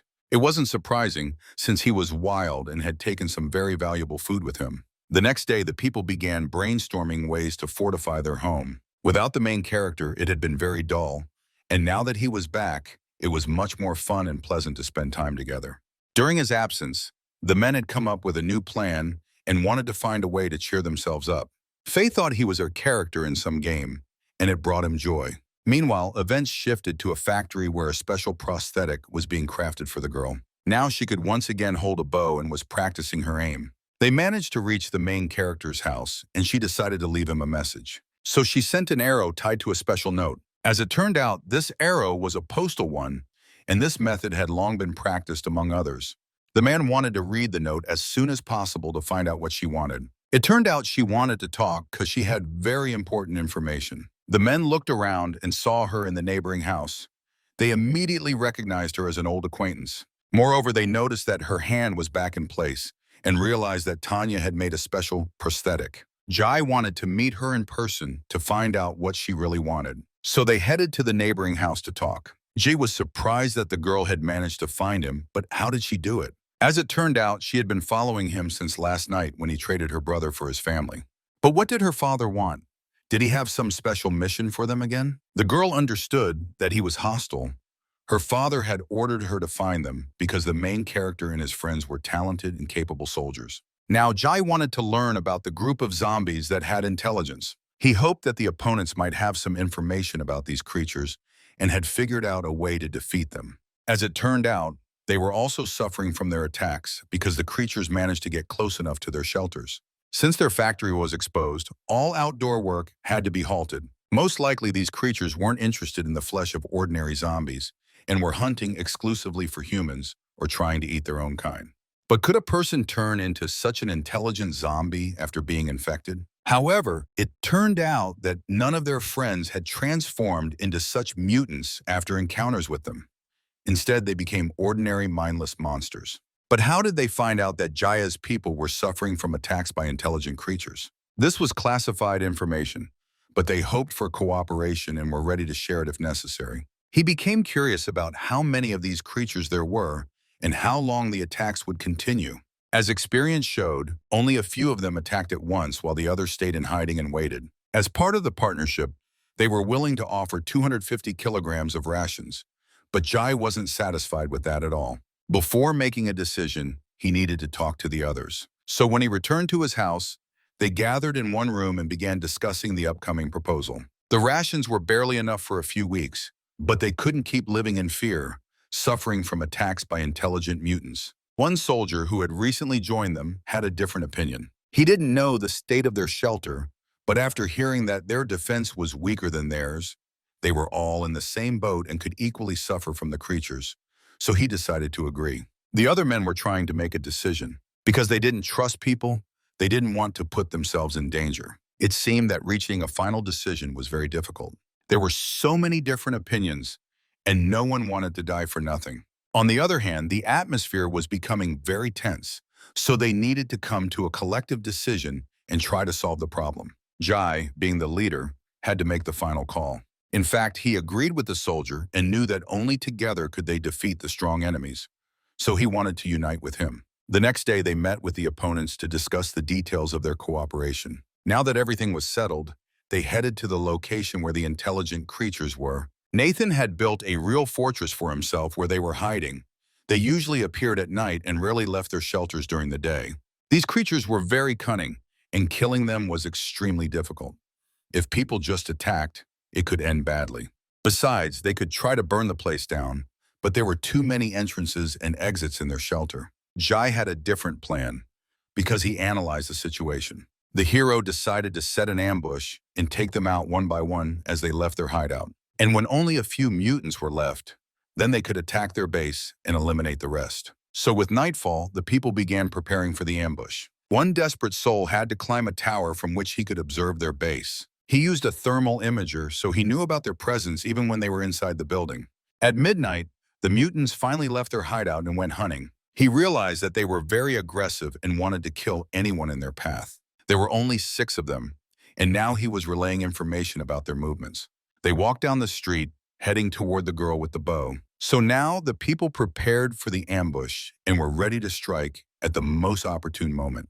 When the mutants got close, they opened fire. The people used melee weapons and spears, trying to hit them in the head. It started to work, but surprisingly, the zombies remained alive. They didn't die even after a massive amount of weaponry was unleashed on them. And now, when the zombies realized they had walked into an ambush, they began to flee. But it wasn't that simple, because the main character was searching for them in their hideout along with the strongest warriors. He was preparing to engage them in open combat, using the best weapons and equipment. The people began to fight. Very soon, all sides were destroyed, but they needed to hurry because they didn't want to attract the attention of other zombies. The next night, they did the same thing, but this time they managed to kill only 4. On the 3rd day, only 2 mutants went out for reconnaissance, and they were also killed. On the 4th day, things changed. Because the man saw no one to get home, that night no one left the mutants' hideout. But they had to keep watching, and if anything happened, they needed to relay the information immediately. The people were preparing to attack their base and wanted to rest before doing so. They planned to launch the attack in the morning, right after the sun rose. So the people began to rest, getting ready for a serious confrontation. They were trying to regain their strength before the tough battle. Additionally, new guards were stationed to watch over their base and were ready to wake everyone if necessary. Suddenly, one of them noticed something strange. Suddenly, his body was pierced by a sharp spear. He fell from the high building, where hungry mutants were waiting for him below. The girl woke up from his scream and realized they were under attack. Behind her, she saw the intelligent mutants who had found them and learned about their plan. Moreover, there were so many creatures that they began to surround the people. In a panic, everyone woke up, realizing they had now walked into an ambush. Besides, the mutants were everywhere, and there were just so many of them. A real army of hungry creatures was facing the people. Now a brutal battle began, but the people weren't ready for this, and they were vastly outnumbered. So as many of them began to die trying to stop the mutants, the main character and his friends managed to survive and reach the house. They tried to hold them off, but the monsters quickly took over the entire house and got inside. Now they had to flee, and they tried to kill all the enemies in their path. They left the house and tried to move along the narrow roadside, but the mutants were falling behind and began to pursue them. Suddenly, one of them managed to grab Faye's bag. Because of this, he lost his balance and began to fall to the ground. Jai couldn't lose him, but now the situation had become very complicated. Faye could die, and Jai couldn't allow that. The man fell painfully from the height. The mutants were everywhere, so they began to chase him even there. The impact was so strong that he couldn't get up, and he started bleeding. Now he was left defenseless. The zombies began to approach him, and when they found his body, they started dragging him back to their hideout. The main character began shouting at him, trying to wake him up. He wanted to jump to him, but he realized it was too dangerous and he couldn't help him. Meanwhile, the other mutants were catching up to them. As before, they shot at them, but it didn't help. These creatures were very hard to kill, but the only thing they could do was knock them down. Now they needed to climb as high as possible. They hurried to do this to see in which direction they were taking their friend. Immediately, the men began to pursue them and tried to catch up. They jumped from building to building, trying to catch up with them. However, on their way, they noticed that the man who had been watching everything had been brutally killed, and his body lay on the ground. However, he took his telescope with the night vision device, and he quickly ran to the edge of the building to see everything with his own eyes. He began to observe. The main mutant house was located in a former hospital building, so that's where they dragged all the people. The people were still alive, so they could try to save them. But going there alone was very risky, and now they had a very difficult task ahead of them. The men couldn't leave their friend behind because they had been friends since childhood. They had always done things together and helped each other in the toughest situations. Even that day when they met, he remembered for the rest of his life, because on that day they fought for each other. It was the first moment in their lives when they had to protect each other and help. Back then, the boys had a conflict with much older boys who overpowered them in strength. The older boys accused the younger ones of trespassing on their territory, but they didn't agree with that, so the older kids laughed at them. They couldn't believe that the little ones were brave and desperate enough to stand their ground. At that moment, he pulled out a knife, thinking he was a real gangster. He was planning to give them tattoos to commemorate their first meeting. Just as he was about to stab them, the main character appeared and ordered everyone to stop. He bravely stepped forward and forced the older kids to back off. They were stunned when they saw him, because they realized the main character wouldn't back down and was determined to protect the little ones. Plus, he was prepared. He had a rock in his back pocket that he planned to use for defense. He didn't know if he could win against two strong enemies, but he promised himself he would try to protect those kids. They were his brothers, and he wouldn't let anyone hurt them. His bold behavior infuriated his opponent, who then ordered his friends to attack. He himself was planning to stab the main character, but the main character was quicker and threw the rocks right at his head. A fight broke out. It was so brutal that the little ones had to bite to defend themselves. I tried to do everything possible to come out on top and punish those arrogant monsters. Now that they had won, they finally got to know each other and became true friends. From that moment on, they started hanging out together all the time. They helped each other and protected one another whenever danger arose. During that time, the main character became their leader, and together they tackled all their missions. He remembered all the events, so even in tough situations, he decided to try to save them. He knew the mutants were like zombies, but it was strange that they hadn't bitten his friend. It was clear they wanted to use him as bait. Meanwhile, other survivors managed to find them. They wanted to take his weapon because they believed their friends had also been captured and taken to the police station, which was the mutants' base. But they needed to come up with a new plan because they couldn't just barge in and take out all the enemies. It was a huge risk since these mutants were incredibly strong and smart. They could use unknown tactics and attack again when people were vulnerable. In despair, the men were scared and started to cry.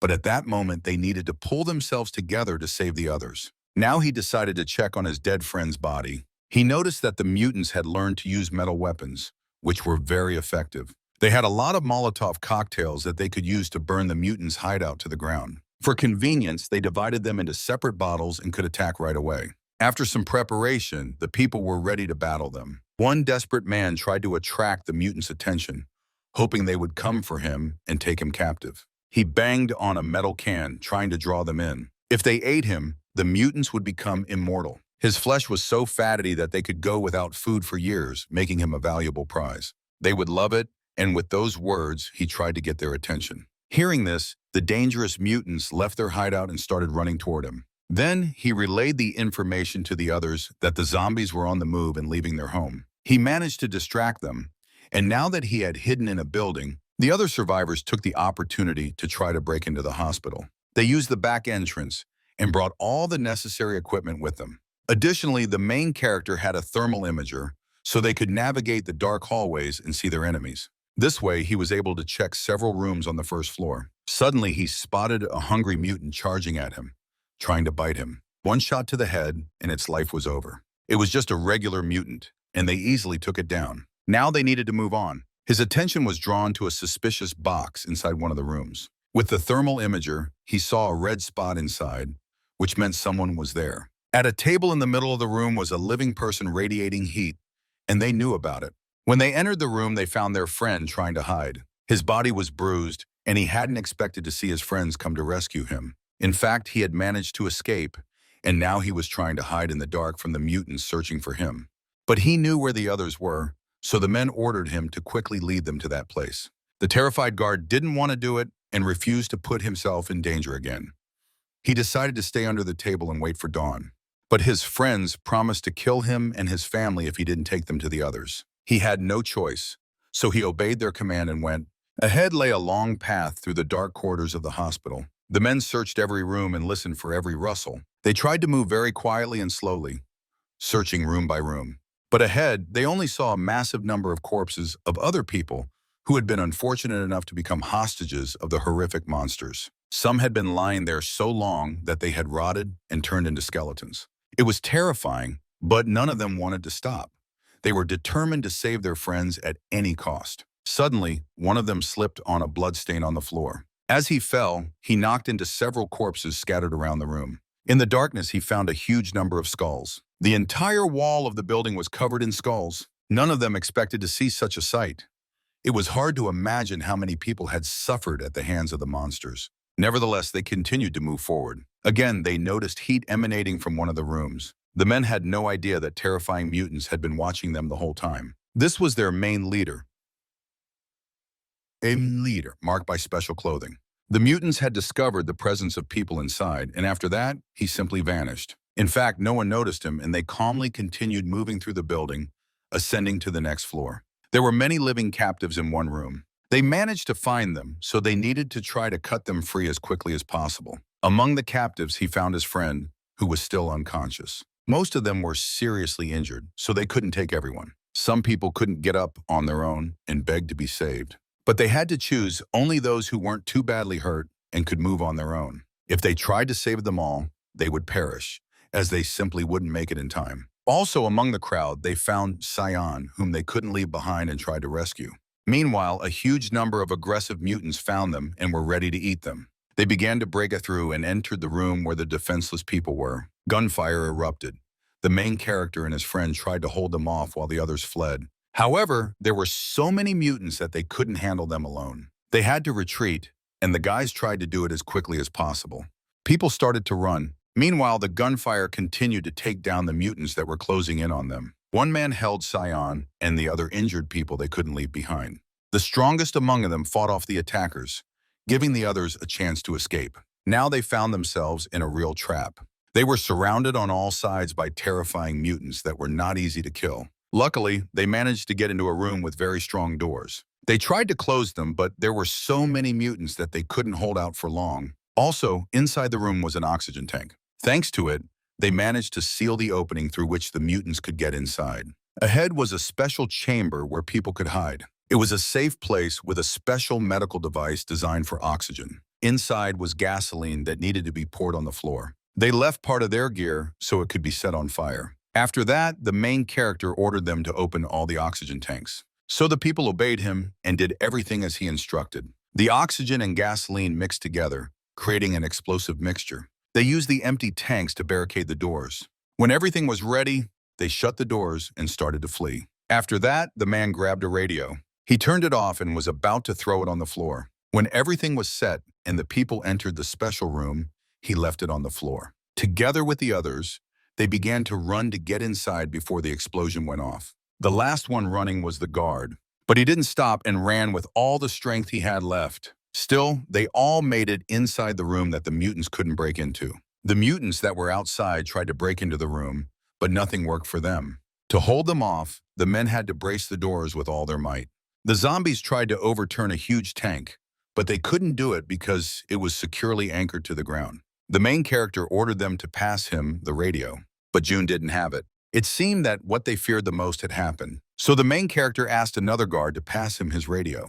But his device was also broken, so it was useless. Now, the most important thing was to find a working radio that they could use. The men started looking around, but none of them had one. They were either broken or left lying on the ground. The mutants continued to surround the bunker, trying to break in and eat the men. They needed to come up with a new plan, but the men didn't stop searching. Finally, one of them managed to find one. G tried to check if it worked, but it didn't work either. They were completely isolated, and their food and oxygen would run out quickly, so they couldn't hold out for long. And the mutants waiting outside wouldn't let them leave alive. They had very few bullets left, so they wouldn't be able to shoot their way out. Now, the main character ordered someone to grab a flashlight and shine it on him. The man immediately did as he was asked. After that, he grabbed an axe. He was very scared, but he had a plan. He tried to hit the glass with the axe or break it. The mutant watching him didn't understand what he was doing and was even scared. G moved closer to the window. He looked the mutant right in the eyes and began to threaten him with the axe. In response, the mutant wanted to hit him back and grabbed a metal object that was within reach. Suddenly, he swung, but the blow against the metal sparked. Immediately, there was an explosion and his plan worked. Everyone around watched in horror as flames engulfed the entire building. The next day, the main characters woke up in their beds. They were all badly injured, but still alive. Faye couldn't believe he had been saved and was still alive. It seemed he had seen a tunnel before death and couldn't believe everything that had happened was real. But when he heard the voices of his friends, he realized it wasn't a dream. He was actually alive and grateful for the rescue. Suddenly, they heard a voice over the radio. It was a man calling for help. And it was also their old enemy, a cannibal who ate people.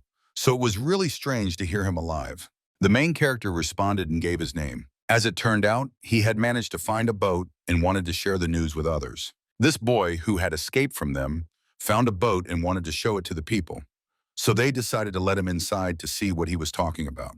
They were really nervous because this kid had caused them a lot of trouble. And who knew what he had cooked up this time? They were ready to shoot him since they didn't know if he was telling the truth or trying to trick them again. But the kid ordered them to drop their weapons. Moreover, he was accompanied by two people wearing masks that completely covered their faces. So it was impossible to tell who they really were. But when they took off the masks, it became clear that these people were disfigured and resembled zombies. They wanted to shoot them right away, but the kids stopped them and warned that they were healthy. In fact, they were suffering from a rare disease that wasn't contagious because he had lived with them for a long time. These people had been eating ants and mice to survive, so they wanted to seek medical help. The main character believed him again and decided to help. So when they lowered their weapons, they let the people inside their home. Any information about the boat was crucial for him, so when he fed and watered them, the boy had gone through a lot of trouble to return and find the boat. They managed to bring it upstream where they hadn't been. The boat they discovered had been used for illegal fishing and was confiscated by the lake authorities. But if that boat had been operational, they would have probably used it and been long gone by now. The boat was quite large, so they could fit a lot of people in it. This made the people think. A few days later, they set out for the place where the boat was found, and the kid really showed it to them. Inside was a huge engine that needed repairs. For that, they needed to find special equipment and take the engine home to figure it out. Inside, it seemed very small, but that wasn't the case. They could build small boats for people and supplies that could be delivered to a larger ship. After such a journey, they returned home. Now they needed to prepare to try to leave the city and head to the island to live. For that, they needed to prepare thoroughly and gather everything necessary. But first, they had to fix the boat. Everyone was trying to discuss the new plan, but it turned out that one of the men had caught a cold and was feeling really bad. Others thought it was just because of the cold climate, because even on the radio, they were saying that the weather was starting to change and winter would soon arrive. Moreover, zombies from the north were heading south because they preferred the warmth. It would take a long time, but sooner or later they would come, and there would be many more of them. In fact, the intelligent zombies were injured. Even a strong explosion couldn't completely destroy them. Suddenly, he noticed that the old man was starting to transform, and in a few minutes, the irreversible happened.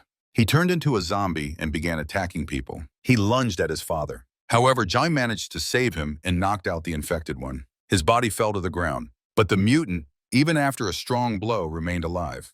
The man wanted to shoot him, but another person stopped him. He hesitated a lot because just a few seconds ago he was still a normal person. But now he simply had no other choice. His son started crying because he didn't understand what had really happened to his father. He couldn't believe that now he was a monster who would never be a normal person again. He lost his mind and it turned into a true hungry beast. His son begged the man not to do it because he didn't want his father to die. He just didn't leave him a choice and couldn't come to terms with it. Instead, they could just let him out on the street with the other mutants. That's exactly what they did to avoid traumatizing the boy, who was very upset. From the house, they watched the mutant. It was very sad to say goodbye to him, but they had no other choice. Now they wanted even more to reach the islands, where it was much safer and there were no horrible mutants.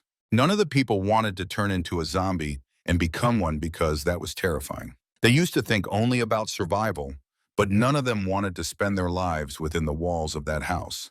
So they firmly decided to start preparing. First, they needed to gather all the equipment necessary for the repairs. They tried to prepare well and take everything they needed with them. Next, they had to load huge bags. After that, they planned to ferry them across the river. The main character, who was on an inflatable boat, had to build a small boat for the other people. Together, they worked hard to achieve a common goal. Very soon, they started making progress. And through their combined efforts, they managed to build a large and sturdy boat that could hold many people.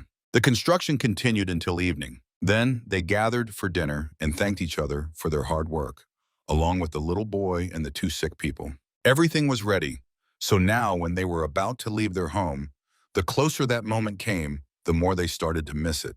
Even though it was very hard to survive in the city, it brought them together and left many memories. So they toasted to staying a family until the end of their days and always being together. They celebrated the beginning of a new life, but ahead of them lay many challenges.